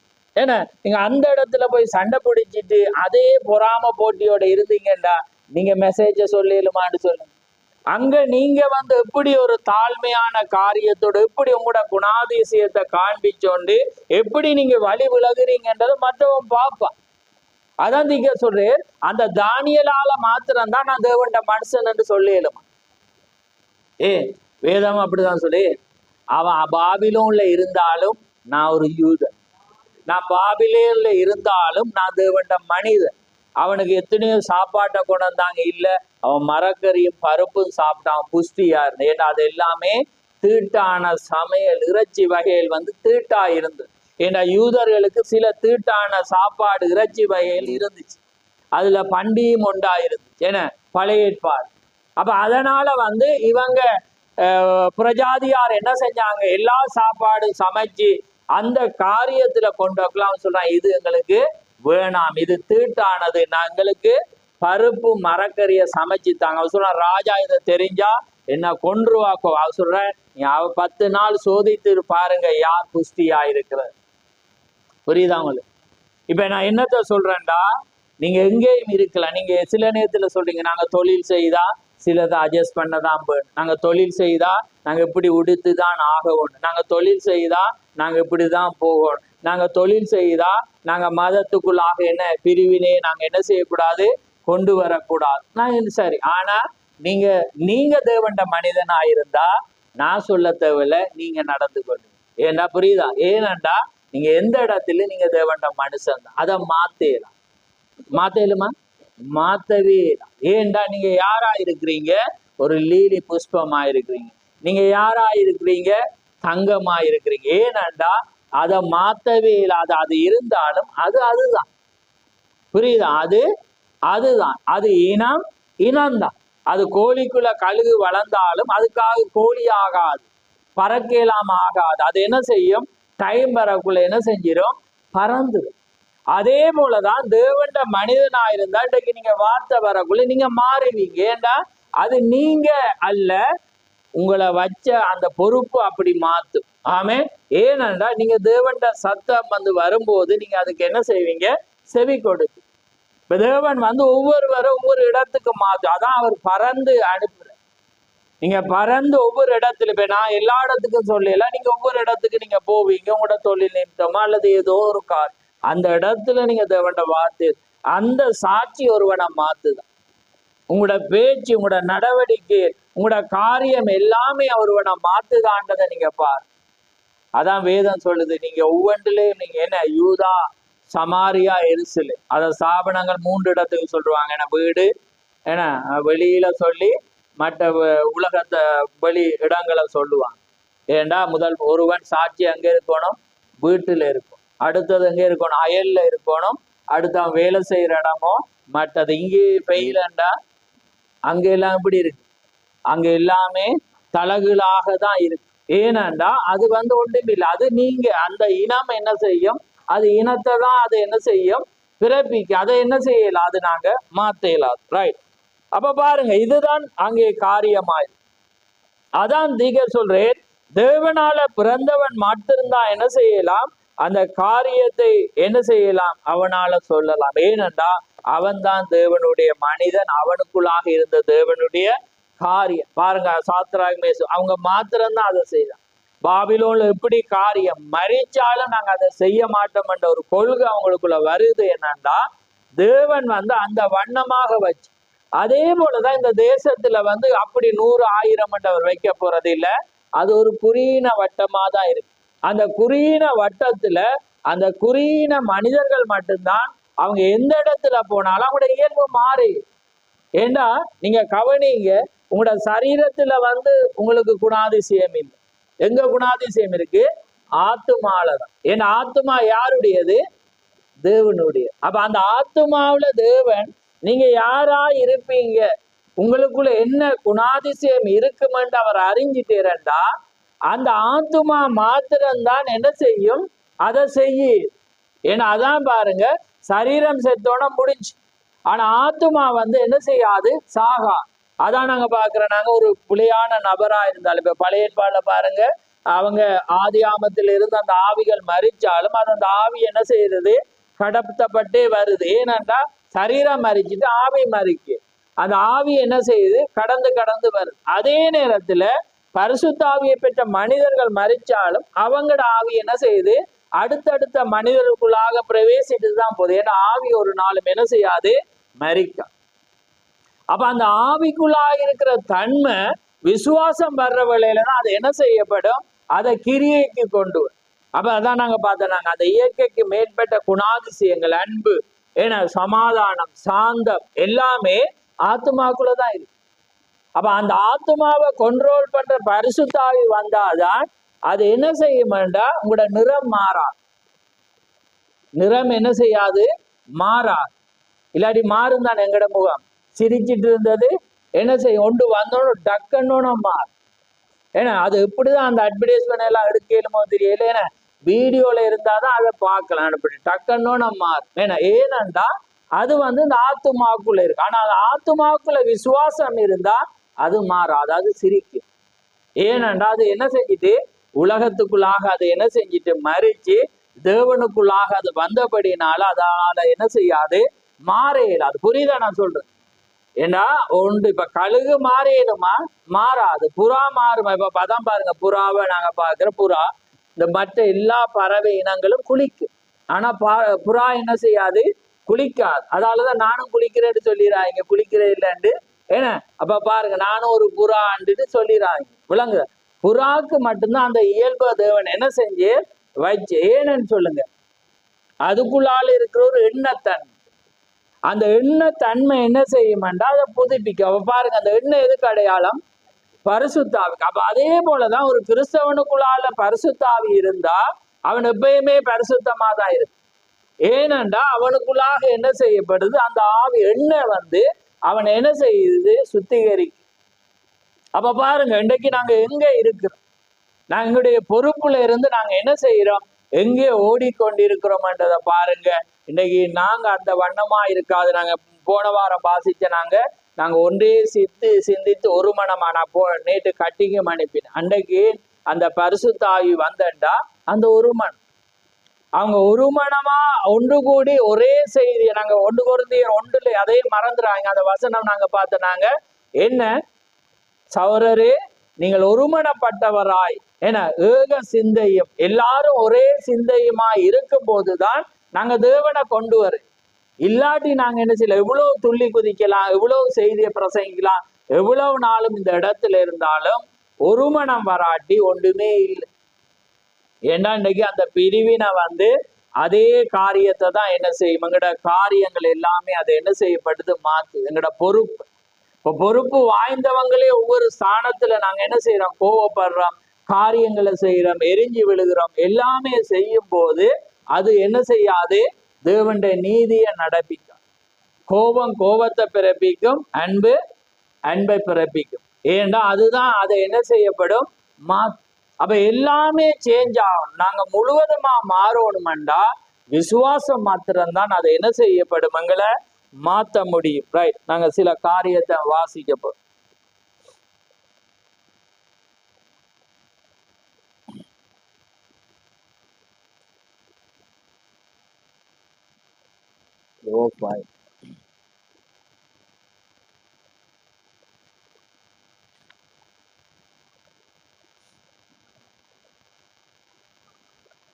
பாருங்க, எனவே நாம் செல்வதற்கு அநேக எளிதான வழிகள் உள்ளன என்று நாம் காண்கிறோம்.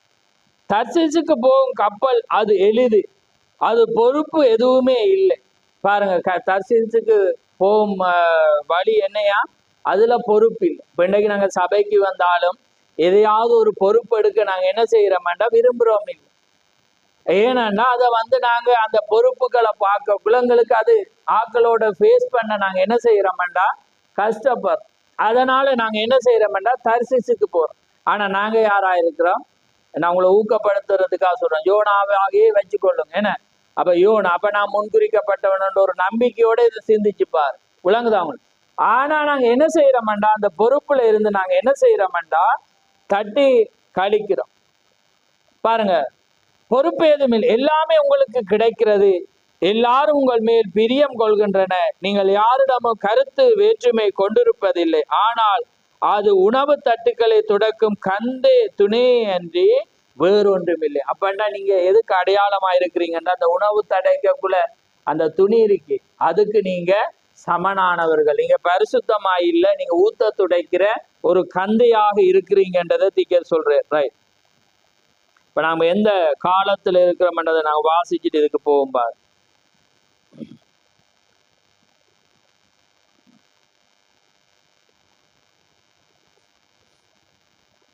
பாருங்க, ஒன்றுக்கும் உதவாது, நீங்கள் தோல்வி அடைந்த ஒன்று, நீங்க யாராயிருந்தாலும் எனக்கு கவலை இல்லை, நீங்கள் உண்மை என்று அறிந்துள்ளதன் பேரில் உறுதியாக நிற்பீர்களானால் நாணயமான ஜனங்கள் உங்களை குறித்து பெரிதாக நினைப்பார்கள். ஆமேன்.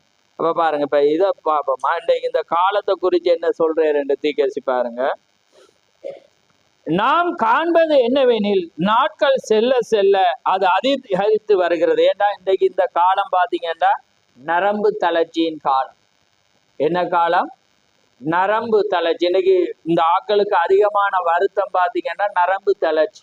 அது ஏனென்றா இது ஒரு டென்ஷன் ஆனா ஒரு என்ன எப்படி சொல்றது, இந்த வேகம் எங்களை விட இந்த உலகம் என்ன செய்யறது, ஸ்பீடா ஓடுறபடினால எங்களுக்கு ப்ரெஷர் கூட. ப்ரெஷர் வியாதி அல்ல, அழுத்தங்கள் என்ன செய்யறது, இது அழுத்தத்தை வெளியேற்றல் என்ற செய்தியில திக்க சொல்றேன். அப்படியான ஒரு காலத்துலதான் நாங்க ஜீவிக்கிறோம். ஆனா அந்த காலத்தை மாற்ற நாங்க என்ன செய்யணும், தேவண்ட ஆவி வரணும். அதுதான் திக்க சொல்ற பாருங்க. செல்ல செல்ல அதிகரிக்கிறது, நீங்கள் வேலை செய்யும் இடத்திலும் உங்கள் முதலாளியிடமும் அல்லது இன்னார் கோபமாக பேசுகிறீர்கள், உங்கள் பிள்ளைகளிடத்திலே இங்கே வா என்று அதட்டுகிறீர்கள், அம்மா என்னால் பாருங்கள் பார்த்தீர்களா, அது உங்கள் எரிச்சலை அதிகரிக்க செய்கிறது. என்ன பாருங்கள், உங்கள் தலை வெடித்துவிடும் போன்ற உணர்ச்சி உங்களுக்கு ஏற்படுது. அப்ப பாருங்க, வீடுகள்ல என்ன நடக்கிறது, அப்படிப்பட்டதான ஒரு உணர்ச்சி. ஏன்னா இது நரம்பு தளர்ச்சியின் காலம். அப்படி என்ன அது வரும், அந்த காலத்துலதான் நாங்க ஜீவிக்கிறோம். அப்ப எங்களுக்கும் ஒரு நரம்பு தளர்ச்சி இருக்குதுண்டா எங்களோட கோபங்களும் அப்படிதான் என்ன செய்யும். நம்ம ஒரு காரியத்தை சின்னதா துவங்கப்படும், அவ்வளவு நாங்க என்ன செய்வோம், ஆக்ரோஷமான நிலையில நாங்க இருப்போம். அப்ப இருக்கும்போது அது பெரிதான ஒரு காரியமாக அது என்ன செய்யப்படும், சூழலே அது என்ன செய்யப்படும், மாத்திரம் அதை அடக்கவே தான். அந்த ஆவி என்ன செய்யும், நீங்க அதான் அந்த ப்ரெஷர் குக்கரை அதை எடுத்து விடாத மட்டும் என்ன செய்யாது, அது குமிரிட்டு தான் இருக்கு. அப்ப அது எடுக்கத்தக்கதான ஒரே ஒரு காரியம் தேவனுடையதா இருக்கிறது. ஆமேன். அது உங்கள் எரிச்சலை அதிகரிக்க செய்யறது. பாருங்கள், உங்கள் தலை வெடிவித்திரும் போன்ற உணர்ச்சி உங்களுக்கு ஏற்படுகிறது, எனக்கு தெரியும், அதனுடன் ஒவ்வொரு நாளும் நான் ஈடுபடுகிறேன். தீர்க்கதரிசி என்ன சொல்றேன்டா, அது எனக்கு தெரியும், அதோட நான் ஒவ்வொரு நாளும் போராடுகிறோம். அப்ப இதை வச்சு நம்ம நிறைய புரியலாம். ஏன்னா ஒருவேளை குடும்பத்துல அவர் போராடலாம், ஏன்னா பிள்ளைகள் மத்தியில போராடலாம், அல்லது மனைவி மத்தியில போராடலாம், அல்லது சபையாரிடத்துல போராடலாம், அல்லது அவர் போற இடத்துலயும் அப்படிப்பட்ட காரியத்துல என்ன செய்யலாம், போராடலாம். ஏனென்றா அவர் சொல்றேன், அது எனக்கு தெரியும். ஏன்னா அந்த அனுபவத்தை ஒரு மனிதன் ஒரு ஊழியக்காரன் பிரசங்கிக்காம அவனுக்கு அனுபவ ரீதியா என்ன செய்யலாது, பிரசங்கிக்க. ஏன்னா அவன் அனுதினமும் அதோட போராடினாதான் அவனுக்கு அந்த அனுபவம் தெரியும். ஏனென்றா அது அவனை மாத்த. ஆமேன். அவன் மாறணும், அந்த சூழல் அவன் எப்படி கையாளுகிறான் என்ற ஒரு காலம். ஏண்டா இந்த காலம் அப்படிப்பட்டதான ஒரு காலத்துல நாங்க என்ன செய்யறோம்டா, ஜீவித்து கொண்டிருக்கோம். ஆனா நாங்க என்ன செய்ய இயலாது, மாற இயலாது. தேவனுடைய காரியத்துல நாங்க என்ன செய்யணும், பலப்பட வேண்டியதா இருக்குது. அதான் அவர்த்திக்க சொல்லு, அந்த காரியங்களை நீங்கள் செய்தே ஆக வேண்டும். பாருங்க, இதை சற்று ஆணித்தரமாக கூற போகிறேன். நான் கடூரமாக இருப்பதாக தயவு செய்து எண்ணாதீர்கள். நான் நிதானமாக இருப்பதாக எண்ண வேண்டாம். எனக்கு வருத்தத்தை அளிப்பது என்னவெனில் தேவனால் அனுப்பப்பட்ட இந்த சத்தியத்தை ஜனங்களுக்குள்ளே நான் போதித்த பிறகும் அவர்கள் செய்து வந்ததையே தொடர்ந்து செய்கின்றனர்.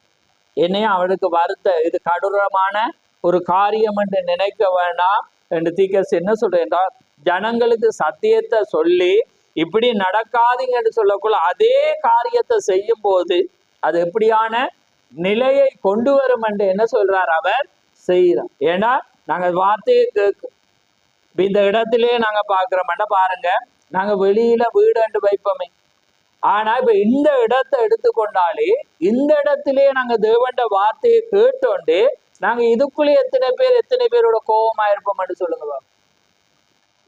நீங்க பாருங்க, தேவண்ட ஆலயத்துக்குள்ள அவர் உலாவுற இடத்துல, அவர் பேசுற இடத்திலே எங்களுக்குள்ள என்ன இருக்கும், வைராக்கியம் இருக்கும். கோமா இல்லையான்னு சொல்லுங்க. அப்ப அது வெளியிலேயோ வீட்டிலேயோ இருப்பது இவ்வளவு, பட் நீங்க என்ன விளங்குது அவங்களுக்கு நான் சொல்றேன்.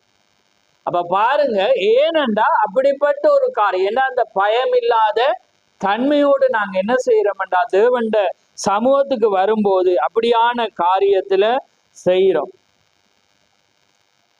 பாருங்க, அதே செய்தி தொடர்ந்து செய்து அதே சமயத்திலே பாருங்க, நாம் பரிசுத்த ஆவியை தாங்கள் பெற்றுக்கொண்டதாக கோரிக்கொள்ளுதலே அது என்னை ஏறக்குறையை அழித்து விடுகிறதா. அப்ப அப்படி நடந்தோண்டு நான் பரிசுத்த ஆவியை பெற்றிருக்கிறேன்றவங்கள தீக்க சொல்றேன், என்ன ஏறக்குறை அதை என்ன செய்யறது, கொண்டே விடுகிறது. விளங்குதா உங்களுக்கு? அப்ப நாங்க என்ன செய்யறோம்டா, வார்த்தையை கை கொள்ளாம வார்த்தையின்படி நடக்காம நாங்க பரிசுத்த ஆவியை பெற்றிருக்கிறோம் எதனால சொல்றோம்டா, எங்களோட வெளிப்படையான கிரியையினால். அப்ப அன்னைக்கு அதான் நாங்க பார்த்தோம், நாங்க வெளிப்படையான கிரியையினால நாங்க தேவன் எங்களோடு இருக்கிறேன்டா. அதுல யார் முதலாவது போகணும் தீக்க சொல்றேன், காயின். என்ன யாரு காயின் போகணும். ஏனண்டா அவன் இப்படி இருந்தான், அவன் அவ்வளவு பரவசமா ஆராதிச்சான். ஏன்னா இல்லாட்டி வேற மார்க்கத்தை சொல்றேன், என்ன அவங்கள விட பரவசமா ஆராதிக்கிறேன்டா. இன்னைக்கு வேற மற்ற மார்க்கங்களை எடுத்துக்கொண்டு அவங்க இதுக்குள்ளால குத்தி அதுக்குள்ளால குத்தி தொங்கி கொண்டு அவங்க ஆடுற ஆட்டத்தை பார்த்தீங்கன்னா அது அப்படில்லாட்டி அவங்க தான் போகணும் பரவசம். இன்னைக்கு அந்நிய பாஷை பேசி துள்ளி குதிக்கிறான்டா, அந்த பரவசம் அவ சொல்றேன் அதான். ஒருவன் தேவண்ட காரியத்துக்குள்ள பக்திமான் போல அவன் பரிசுத்தாவிட்டு வார்த்தையின்படி நடக்கிறவனாதான் அது கண்டுகொள்ள. அவனை நாங்க வியாதிய வச்சோ அல்லது அவன் பரவசம் அடைஞ்சிருக்கிறாளோ, இவன் தேவ மனிதன், அல்லது சத்தமா பிரசங்கிப்பதினால இவன் தேவ மனிதன், அல்லது இவன் சுகப்படுத்துற தேவன், அவன் வார்த்தையின்படி நடக்காட்டி அவன் தேவண்ட மனுஷனே இல்லை. அவன் பரிசுத்தாவியை அவன் என்ன செய்யலாது, பெறையல. பரிசுத்தாவி என்பது சாந்தம், அது எப்பயுமே என்ன செய்யாது, மாறாது. அந்த குணாதிசயம் என்ன செய்யாது, மாறாது. அது ஆணா இருக்கலாம் பெண்ணா இருக்கலாம், அது தண்ட பொறுப்பை செய்து கொண்டிருக்கு. நீங்க ஆணா இருந்தா நீங்க ஆண்ட வேதம் என்ன எபேசியர்ல என்ன செய்யுது, ஆண் அதை நீங்க செஞ்சுட்டே இருப்பீங்க. பெண்ணா இருந்தா எபேசியர்ல பெண்ணை குறிச்சு என்ன சொல்லுது, நீங்க அதை செஞ்சுட்டு இருப்பீங்க. ஏன்னா உங்களுக்கு மாறாது. ஏன்னா நீங்க தேவனால பிறந்தபடினால நீங்க அந்த கடமையை கண்ணியமா செய்யறீங்க. இது தேவனுடைய வார்த்தை. என்னது, தேவனுடைய வார்த்தை. நேரம் உங்களை சொல்லப்படுத்தாது, மற்றது சொல்லப்படுத்தா. ஏன்னா நீங்க செய்ய வேண்டியது யார், அது நீங்க தான் செய்ய. இப்ப நான் அதை தான் நான் உங்களுக்கு சொல்றேன். அப்ப யோனா அவன் தான் பிரசங்கிக்கும், விளங்குதா? அப்ப அதோட பெண்களும் ஆண்களும் உங்களை வச்சு பாருங்க, பிள்ளைகளும் உங்களை வச்சு பாரு. இப்ப யோனாக்கு ஒரு பொறுப்பு தேவன் கொடுத்திருந்து, நீ இப்படிதான் நட. அவன் என்ன செய்யறான், தட்டிகளுக்கு. இப்ப இன்னைக்கு வேதத்துல எபேசியர்ல எடுத்துக்கொண்டா வேதம் என்ன சொல்லுது, நீங்க எல்லா கடமை ஆண வைக்கக்குள்ள எல்லா கடமையும் செய்து அன்பு கூர்ந்து நடங்க. அங்க மனைவிக்கு என்ன சொல்லுது, நீங்க எல்லாவற்றிலும் நீங்க கீழ்ப்படிஞ்சு உங்களோட பிள்ளைகளை நீங்க என்ன செய்யுங்க, பொறுப்புள்ளவளா தேவ பக்தி உள்ள பிள்ளைகளாக வளங்க. பிள்ளைகளுக்கு என்ன சொல்லுது, ஏன்னா நீங்க எல்லா காரியத்திலும் நீங்க கீழ்ப்படிஞ்சு பெற்றோரை கணம் பண்ணி நடங்க. இப்ப இதை நாங்க செய்யறோமான்னு சொல்லி இதை செஞ்சுட்டு இதை நாங்க செய்யாம நாங்க கடவுள்ல நீ பொறுப்பு செய்யாம தேவண்ட ராஜ்யத்துக்குள்ள நீ என்ன செய்யலாது, வரையலாம். நீ உண்ட பிள்ளையோட கடமையை செய்யாம நீ தேவண்ட ராஜ்யத்துல வரையல. உனக்கு வேலை இருக்கலாம், உனக்கு ஒரு காரியம் இருக்கலாம், அது என்ன செய்யலாது, நீ வரையலாம். பிள்ளை நான் சரியா இருக்கிறேன்னு அந்த காரியத்தில் சொல்லிட்டு வரையலுமா? கணவன் அதை செய்யாம அன்பு கூறாம அந்த கடமையில செய்யாம அவன் பிள்ளைகளை ஒரு புருஷனா இருந்து வீட்டுக்கு ஒரு தலைவனா இருந்து நடக்காம அவன் வரையலுமான்னு சொல்லு. ஏன்னா வேதம் சொல்லுது, நீ அந்த பொறுப்பை நீ செய்யும். ஏன்னா நீ அந்த பொறுப்புக்கு தான் உன்னை வச்சிருக்கு, மற்ற குடும்பத்துக்கு நீ ஒரு சாட்சியா. புரியுதா உங்களுக்கு? அப்ப அந்த பொறுப்பை நாங்க செய்யாம தேவண்ட பொறுப்பை நாங்க எவ்வளவு செய்தாலும் அதுக்கும் தேவனுக்கும் சம்பந்தமே இல்லை. ஏண்டா இதுதான் எங்களுடைய நியாய சட்ட பிரமாண புத்தகமாக இருக்கு. இதன்படிதான் நாங்க என்ன செய்யணும், நடக்க வேண்டியவளா இருக்கு. விளங்குதா உங்களுக்கு? அப்ப இதுதான் தேவனுடைய ஒரு வழியா இருக்கு. அதை விட்டு நாம ஒரு காரியத்துல நாங்க செய்யல. ஏன்னா தேவன் எங்களுக்குள்ளாக வந்தா நாங்க அதை தான் செய்வோம். ஏன்னா தேவண்ட ஆவி அது எங்களை என்ன செய்யப்படும், மாற்று.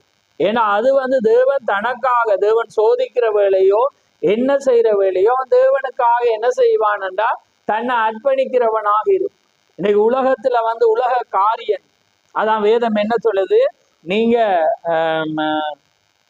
நல்ல ஒரு வாசம் என்ன, நீங்கள் மாளும் போது என்னையா உங்களை ஏற்றுக்கொள்ளுவார் உண்டாகும்படி அனுத்தியமான உலக பொருட்களினாலே சிநேகிதரை சம்பாதித்து கொள்ளுங்க.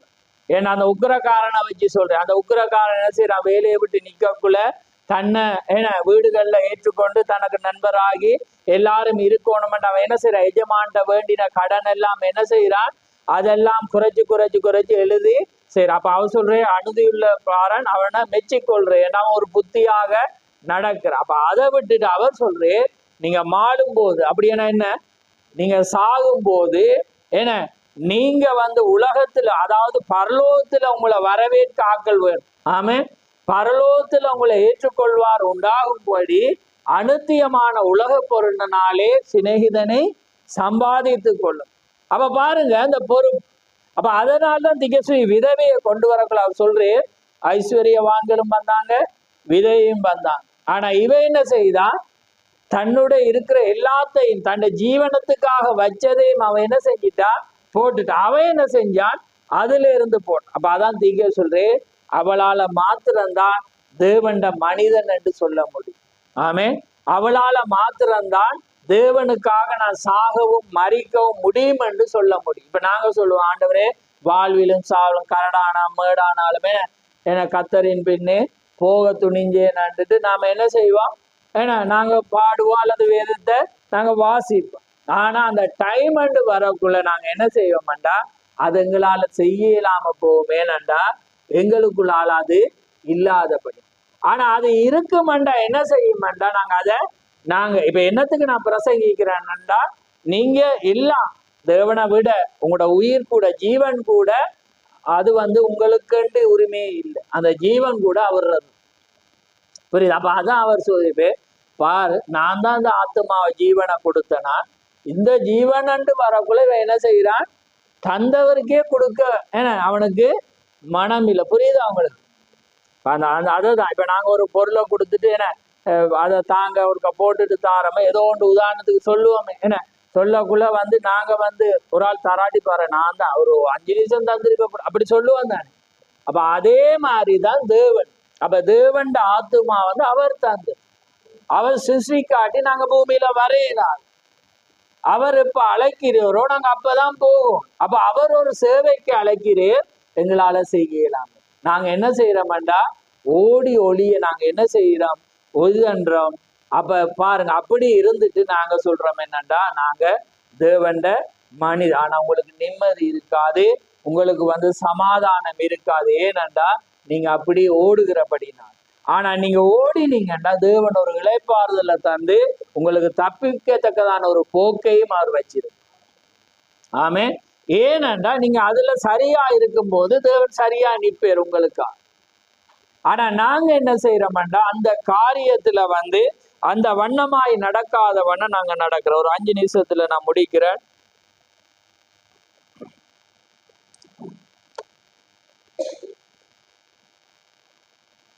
நிறைய காரியம் இருக்கிறது, ஆனா நாங்க அதை முடிப்போம். பாருங்கள், நீங்கள் பொறுமையை அதிகமாக்கி கொண்டே அதற்கு முடிவே இல்லாத அளவுக்கு ஆகிவிடுகிறீர்கள். உங்களை பற்றி யாராயிலும் அவதூறாக பேசினால் நீங்கள் என்ன கூறினாலும் பரவாயில்லை என்று நினையுங்கள். அதற்காக கோபப்படாதீர்கள். உங்களுக்குள்ளே கோப உணர்ச்சி ஏற்பட்டால் அவர்களிடம் சண்டையிடுவதற்கு முன்பு முதலில் போய் ஜெபம் பண்ணுங்கள். பாருங்கள், அப்படிப்பட்ட சண்டைகளில் ஈடுபடாதீர்கள். அப்படி சண்டையிடுவது விரும்பாதீர்கள். யாராயிலும் சபையில் எழுந்து நின்று உங்களுக்கு தெரியுமா, இன்னார் இதை செய்தார் என்று கூறுவாரனால் சவுனே அதை கூற உனக்கு வெட்கமா இல்லை என்று சொல்லி அவரை நிறுத்தி விடுங்கள். அப்படி செய்வதற்கு பதிலாக ஓ அப்படியா என்று அந்த அவதூறை உன்னிப்பாக கேட்பீர்களானால் கவனியுங்கள், பரிசுத்தாவி ஒரு சாக்கடை குழி அல்ல. யாரா?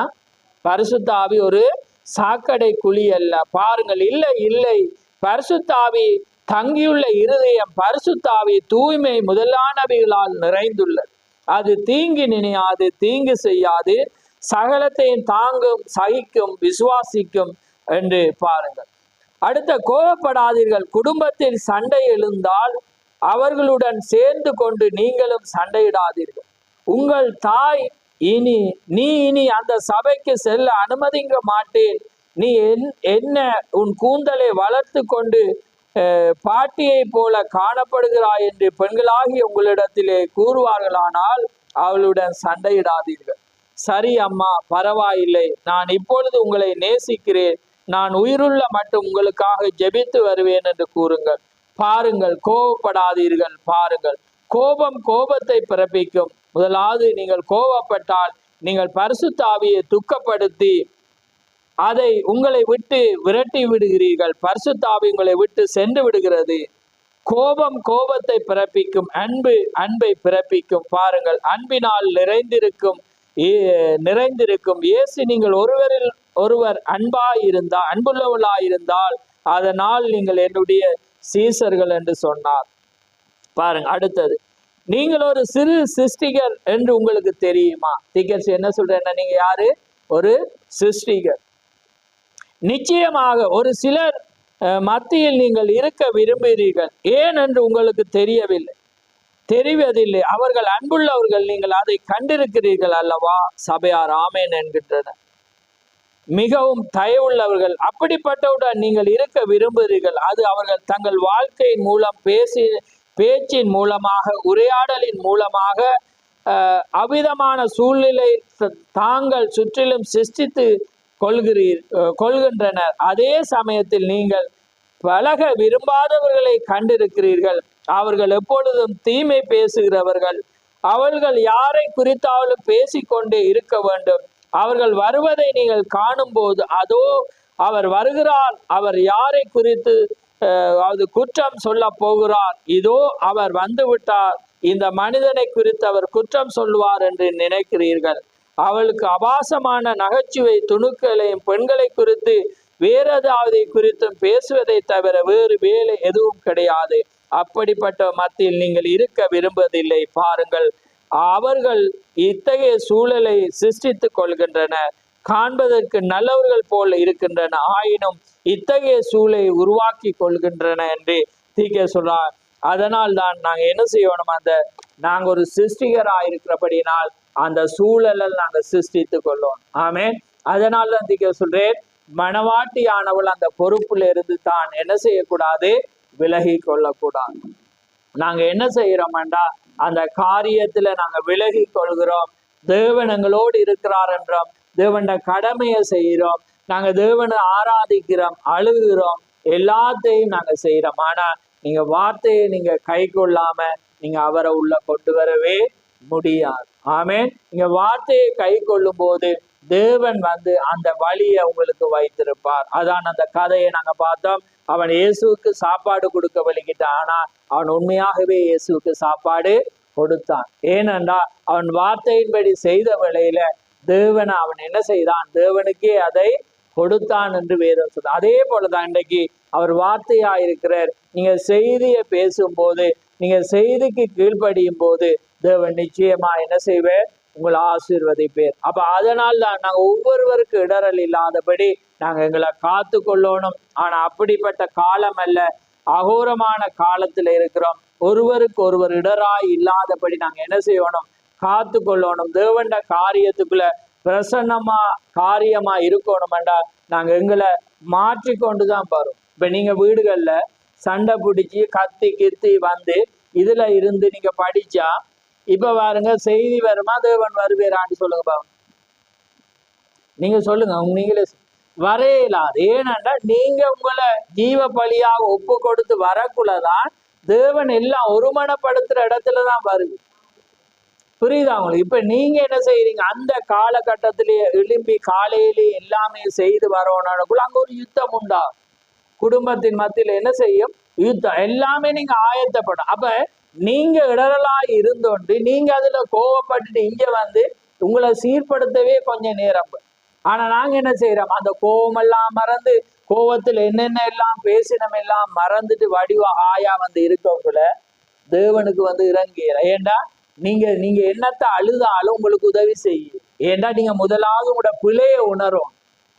விளங்குதா உங்களுக்கு? உங்களோட உணர்வை உணரணும்.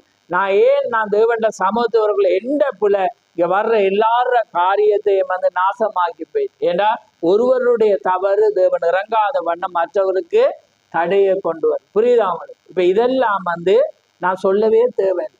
பரிசுத்தாவி வந்தா நீங்க அதை செஞ்சுட்டே வருவீங்க. ஆமே, அதான் வேதம் சொல்லுது. பரிசுத்தாவி வரக்குள்ள அவன் ஒருவனுக்கும் ஒருவன் போதிக்க தேவையில்லை. ஏன்னா அவர் எல்லாத்தையும் அவனுக்கு அவரே போதகராயிருந்து நடத்துவார். அப்ப அவனுக்கு போதிச்சுட்டு இருப்பார்.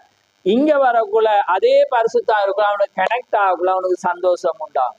ஏன்னா அவன் நினைச்சதை தேவன் உணர்த்தினதை அவன் செய்துட்டு வரக்குள்ள தேவனும் பேசக்குள்ள அங்க ஒரு ஆசீர்வாதம் உண்டா. இல்லாட்டி எங்களுக்கு நல்லதுன்னு தெரியுது, பேசுறது சத்தியம் எடுத்துட்டு, ஆனா எங்களால மாறையெல்லாம் இருக்குது, எங்களை மாத்திக்கொள்ள விரும்பியெல்லாம் இருக்கிறது. நாங்க அது எல்லாமே நடந்து கொண்டு நாங்க நிர்வாணியா இருந்து கொண்டு நாங்க சரியா இருக்கிறோம், நான் திரவிய சம்பந்தன், நான் எல்லாத்துலயும் ஒரு குறையும் இல்லைன்னு நாங்க நினைக்கிறோம். ஆனா பாருங்க, எங்க எல்லாம் நீங்க என்ன செய்றீங்க, தவற விடுறீங்க. அதான் நான் சொல்றேன், நான் இங்க வேதத்தை படிங்க. நீங்க வேதத்தை படிச்சா ஒவ்வொரு வசனமும் உங்களை மாத்து. நீங்க இங்க பிரசங்கிச்சுதான் மாறணும்னு இல்லை, அது உங்களை மாத்து. ஏன்னா அது வார்த்தையாயிருக்கு. வார்த்தையை வாசிக்காட்டி உங்களுக்கு தெரியாது. நீங்க ஒரு ஒழுங்குல நீங்க நினைப்பீங்க. ஏன்னா அதை வந்து என்ன செய்வீங்க, அந்த காரியத்துல வந்து நீங்க சொல்ல வலிக்கிடுவீங்க. ஆனா வந்து அது புரியா. ஏன்னா ஒவ்வொரு இயல்புல தேவன் வந்து மனிதன் எல்லாமே ஒரே நிலையில படைச்ச இந்த பிரச்சனையே இல்லை. சத்தியம் பேசக்குள்ள எல்லாம் ஆமேனன்று. ஆனா மனிதருக்குள்ளா இருக்கிற குணாதிசயங்களை காரியங்களை பார்த்தீங்கன்னா இவங்கெல்லாம் இப்படியாண்டு சொல்லத்தக்கதாக மனிதர்கள் இருப்பாங்க. பார்த்துருப்பீங்க. நீங்க வெளியில பார்க்கலாம், அல்லது உங்களோட வீட்டுக்குள்ளேயே பார்த்துட்டு இருக்கலாம், அல்லது போற வேலை செய்யற இடத்துல பார்க்கலாம், அல்ல சமுதாயத்துல எங்கேயோ எல்லாம் பார்க்க. ஏன்னா அப்படி பார்க்கக்குள்ள பார்த்தீங்கன்னா நீங்க சிந்திப்பீங்க. ஏன்னா அந்த அவ்வளோ மனிதர்கள் வந்து ஆக்ரோஷம் கோபம் வந்துட்டேன்னா அவங்களோட மைண்ட் எல்லாம் மாறி அவங்க செய்யற நிலைகள் எல்லாம் நீங்க பார்ப்பீங்கன்னா என்ன, அட இவங்களா இப்படி ஏன்னா என்ற மாதிரி என்ன செய்வீங்க, சிந்திக்க. அதல்ல அதுக்குள்ளாக இருக்கிற என்ன செய்யற அந்த ஆத்மாவுக்குள்ள வந்த அந்த பிசாசினுடைய தன்மையாய். ஆனா உங்களுக்குள்ளாக தேவன் வந்தா நீங்க உணர்வீங்க. புல விட்டோனே தேவன் உணர்த்தும் போது நீங்க ஜெபிக்கும் போது அழுதுவீங்க, கண்ணீர் விடுவீங்க. அடுத்த கிணமே நீங்க யாருக்கு விரோதமா நடந்து கொண்டீங்களோ அதை மன்னிங்க என்றதுல நீங்க நடந்து உங்களை ஒப்புரவாக்கி கொள்ளுவீங்க. ஏனென்றா அதுதான் பரிசுத்தம். அது வர மட்டும் தேவன் வராது. அந்த ஆத்மா செலக்ட் இல்லை. அந்த ஆத்மா வந்து இதற்காகவே அது உண்டாக்கப்பட்ட ஒன்றா இருக்கிறது. ஆனா அந்த ஆத்மாவுக்குள்ள தேவன் இருப்பாருண்டா அது உடனே அதான் வேலை தன் பிள்ளைகளை உணர்கிறவன் யார். அப்ப பாருங்க, ஒரு உணர்றதும் ஒரு குணாதிசயம். சில பேருக்கு இன்னொரு ஆள் சொன்னாதான் அப்படியா, சரி ஓகே இதாலதான் அப்படி செஞ்சனாண்டா அது சரி வரும். தன் பிள்ளைகளை உணரும். நீங்க உணர்ந்தால் அப்ப அந்த உணர்கிற வேளையில தான் தேவன் வரும். அப்ப பாருங்க, அதே நேரம் அது விட்டு விட்டு விலகுறவன் தான் என்ன செய்வான், விட்டு விட்டாலும் என்ன செய்யான், அந்த காரியம் இருக்கு. ஆனா விலகி நாங்களுக்கு என்ன கிடைக்கும், இரக்கம் கிடைக்கும். அது மட்டும் என்ன செய்யாது, கிடைக்கும். அதனால கர்த்தர் உங்களை ஆசீர்வதிப்பாராக. பொறுப்பு ஒவ்வொருவருக்கும் இருக்கு. சின்ன பிள்ளையோ பெரியாளோ அது இருக்கு. ஒருவேளை இந்த சேர்ச்சில இல்லைண்டா கூட வெளியில கூட உங்களுக்கு பொறுப்பு இருக்கு. ஏனென்றா நீங்க யாருக்காவது ஒருவருக்கு செய்தி சொல்லதான் ஆகும். நீங்க போதிக்கப்பட்ட ஒன்றையாவது. ஆனா இன்றைக்கு நாங்க என்ன செய்யறோம்டா, சமுதாயத்துல நாங்க மௌனமா இருக்க விழிக்கிறோம், நாங்க விலகியோட விழிக்கிறோம். எந்த காரியத்திலேயும் வந்து நாங்க இதுலதான் இருக்கிறோம் என்று சொல்ல துணிவு இல்லை. நிறைய பேருக்கு எனக்கு தெரியும் அது கஷ்டம். நான் அந்த விசுவாசத்துல உங்களை உயர்த்த இயலாது. ஆனா நான் அப்படி இல்லை. நான் எங்கேயும் நான் இந்த செய்தியை சொல்லவோ செய்தியை பேசுறோ மனிதன் பேரை உச்சரிக்கவோ நான் பயப்பட மாட்டேன். ஆமே, அது அவனை நான் மேன்மைப்படுத்த இல்லை, அவன் பேசுற வார்த்தை அதுதான் என்ற குணம். அதே போலதான் இன்னொருவனை நான் எதிர்பார்க்கிறேன். நான் இத்தவரை அப்படி ஒரு மனிதன் நான் கண்டு இல்லை. என்ன எல்லாரும் ஒரு காரியம் வரக்குள்ள அவங்களுக்குள்ளாக ஜெலஸ் போட்டித்தன்மை காரியங்கள் வந்து அப்படி எல்லாமே நடக்கிறது. ஆனா அப்படி நடக்கும் போதுதான் அந்த காரியத்துக்குள்ள தேவன் கிரிய செய்வார். அதே போல நீங்களும் வெளியிலையும் நான் அதை தான் சொல்றேன், அந்த காரியம் வந்து இல்லாததை நாம காண. ஏண்டா சத்தியத்துக்காக நிக்க நாங்க என்ன செய்யறோம், ஒவ்வொருவரும் பயப்படும்.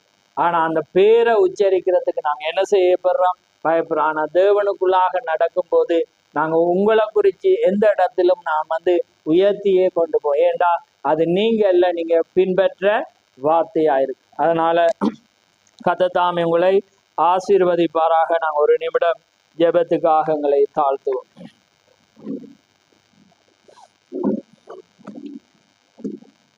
நன்றி ஆண்டவரே, நன்றி கர்த்தாவே, மக ஸ்தோத்திரம் ஸ்தோத்திரம் ஆண்டவரே, சர்வலவரே மக கோடான கோடி ஸ்தோத்திரம், பரிசுத்தரே மக ஸ்தோத்திரம் ஆண்டவரே, ஜீவனுள்ளவரே மக கோடான கோடி ஸ்தோத்திரம். நன்றி கர்த்தாவே, மக ஸ்தோத்திரம். மகா பரிசுத்தமுள்ள பிதாவே, இந்த மகிமையான இந்த நேரத்துக்காக உமக்கு ஸ்தோத்திரம். ஆம் கர்த்தாவே, இந்த மகிமையான இந்த நேரத்திலே ஆண்டவரே, இந்த நேரத்திலே பொறுப்பில் இருந்து விலகி ஓடல் என்ற ஒரு காரியத்தை நாங்கள் தியானிக்க நீர் கொடுத்த ஸ்லாக்கியத்துக்காக உமக்கு ஸ்தோத்திரம். ஆம் கர்த்தாவே, நாங்கள் அநேக காரியத்திலே நாங்கள் அந்த வண்ணமாக நாங்கள் சரியாக இருக்கிறோம் என்று நினைத்து கொண்டு உம்முடைய வார்த்தையை கை கொள்ளாமல் நாங்கள் ஆண்டவரை உண்மை தேடி வருகிறதை நாங்கள் பார்க்கிறோம். ஆனால் வார்த்தையை தான் தேவன் என்பதை இந்த நேரத்திலே நீர் மீண்டுமாக நாங்கள் அறிந்திருந்தாலும் நீ நினைப்பூட்டின தேவனாயிருக்கிறீர். அதே போலதான் பேதுரும் அங்கே சொல்றான், நீங்க முன்னமே அறிந்திருந்தாலும் நான் அதை உங்களுக்கு நினைப்பூட்டுகிறேன். ஏனென்றால் உங்கள் அழைப்பையும் தெரிந்து கொள்ளுதலையும் உறுதியாக்கும்படி ஜாக்கிரதையாய் இருங்கள். அப்படி செய்தால் நீங்கள் ஒரு காலம் அந்த ராஜ்யத்துக்குள்ள பிரவேசம் அங்கு கிடைக்காமல் போவதில்லை என்று அவர் சொல்லுகிறதை நாங்கள் பார்க்கிறோம். ஆம் கர்த்தாவே, நீர் எதற்காக அழைத்தீர்? ஒருவேளை நீர் மனவாட்டியாக நீர் எல்லாரையும் நீர் அழைத்திருந்தால் நான் அந்த கடமையை நான் செய்கிறேனா? அந்த வார்த்தையை நான் இன்னொருவருக்கு கொண்டு போகிறேனா? இன்னொருவனை நான் அழைத்து வர பிரயாசப்படுகிறேனா என்று நாங்கள் சிந்திக்க நீர் பேசின கிருபைக்காக உமக்கு ஸ்தோத்திரம். ஒருவேளை இந்த சபையிலே நான் சில பொறுப்புகளிலே நான் இருக்கிறேன் என்றால் அந்த பொறுப்பை நான் சரியாக உண்மை முத்தமாக மற்றவருக்கு பிரயோஜனமாக உம்முடைய வார்த்தையின்படி அது இருக்கா என்பதை நான் சிந்தித்து நடக்கிறேனா என்றதை நாங்கள் ஒவ்வொருவரும் சிந்திக்க நீர் கிருபை செய்யும். அதே வண்ணமாக இங்கே வருகிற ஒவ்வொருவரும் சிறுவராயிருக்கலாம், பெரியவராயிருக்கலாம், நீ அழைத்த தேவன், நீர் உண்மையுள்ளவராயிருக்கிறீர். அதனாலே நாங்கள் இன்னொருவரை ஆண்டவரே அழைப்பது எங்களுடைய ஆண்டவரே திட்டம், நீர் வைத்த அந்த பொறுப்பாயிருக்கிறது. அதனால் தான் சொல்றேன், சில பேரை தேவன் சில காரியத்துக்கு வைத்தார் என்று ஒரு உதாரணம் சொல்லும் போது, ஒரு மனிதன் அவரிடம் அந்த ரட்சிப்பை பெற்று பரிசுத்த ஆவியை பெற்ற பிற்பாடு அவனால் பேச தெரியாது, மற்றவருக்கு அங்கே சொல்ல அவனுக்கு செய்தி தெரியாது. அவன் என்ன செய்தான் என்றால், தனக்கு ஒரு அங்கே வாகனம் இருந்தது. அந்த வாகனத்தை கொண்டு பரிசுத்த ஆவியின் கூட்டம் என்று அவர் அறிவிக்கிற நாளெல்லாம், சுகமளிக்கும் ஆராதனை என்று சொல்லுகிற நேரம் எல்லாம் அந்த இடத்திலே யாரெல்லாம் அந்த இடத்துக்கு போக வாஞ்சித்து கொண்டிருக்கிறார்களோ அவர்களை இலவசமாய் இறக்கி கொண்டு அவன் கடந்து போனதை நாங்கள் பார்க்கிறோம். ஏனென்றால் அவன் அதை பெற்றுக்கொண்ட பிற்பாடு மற்றவர்களும் அதை இழந்து போகாமல் அதையும் அவர்கள் பெறணும் என்றதுக்காக அவன் பிரயாசப்பட்டதை நாங்கள் பார்க்கிறோம். ஏனென்றால் அது அவன் அல்ல, அவனுக்குள்ளாக இருக்கிற அந்த பரிசுத்த ஆவி தேவன் அந்த நன்மையை இன்னொருவனும் பெறணும் என்று அவன் வாஞ்சித்ததை நாங்கள் பார்க்கிறோம். அதனாலே கர்த்தாவே, இந்த வேளையிலே பேசப்பட்ட ஒவ்வொரு வார்த்தையும் ஒரு மனிதனை பின்பற்றவோ அல்லது இந்த சபையை தான் சரி என்றவோ அல்ல கர்த்தாவே. நாங்கள் வார்த்தையின்படி நடக்கணும், இதுவே உம்முடைய திட்டம், இதுவே நீர் வைத்த வழி என்பதை நாங்கள் ஆணித்தரமாய் கண்டுகொள்ள எங்கள் ஒவ்வொருவருக்கும் நீர் பேசின கிருபைக்காக உமக்கு ஸ்தோத்திரம். இந்த வார்த்தைகளை ஆசீர்வதியும், வந்த ஒவ்வொரு பிள்ளைகளையும் ஆசீர்வதியும், வராத ஒவ்வொருவரோடும் உம்முடைய இரக்கம் கூட இருக்கட்டும். யாவே உம்முடைய கரத்திலே தாழ்த்தி இயேசு கிறிஸ்து நாமத்தில் கேட்கிறோம். ஆமென், ஆமென். பரமண்டலத்தில் இருக்கங்கள் பிதாவே, உம்முடைய நாமம் பரிசுத்தப்படுவதாக, உம்முடைய ராஜ்யம் வருவதாக, உம்முடைய சித்தம் பரலோகத்திலே செய்யப்படுவது போல பூலோகத்திலும் செய்யப்படுவதாக. எங்களுக்கு வேண்டிய ஆகாரத்தை என்று எங்களை தாரும். எங்கள் கடனாளிகளை நாங்கள் மன்னிக்கிறது போல எங்கள் கடன்களை எங்களுக்கு மன்னியும். எங்களை சோதனைக்கு உட்படாமல் தீமைந்து ரசித்துக் கொள்ளும். ராஜ்யமும் வல்லமையும் மகிமையும் என்றென்றைக்கும் உடையவைகளே. ஆமென், ஆமென். என் ஆத்துமாவே கர்த்தரை சோத்ரி, என் முழு உள்ளமே அவருடைய பரிசுத்த நாமத்தை சோத்ரி. என் ஆத்துமாவே கர்த்தரை சோத்ரி, அவர் செய்த சகல உபகாரங்களையும் மறவாதே. ஆமே ஆமே. கர்த்தர் தாம் உங்கள் ஒவ்வொருவரையும் ஆசீர்வதிப்பாராக.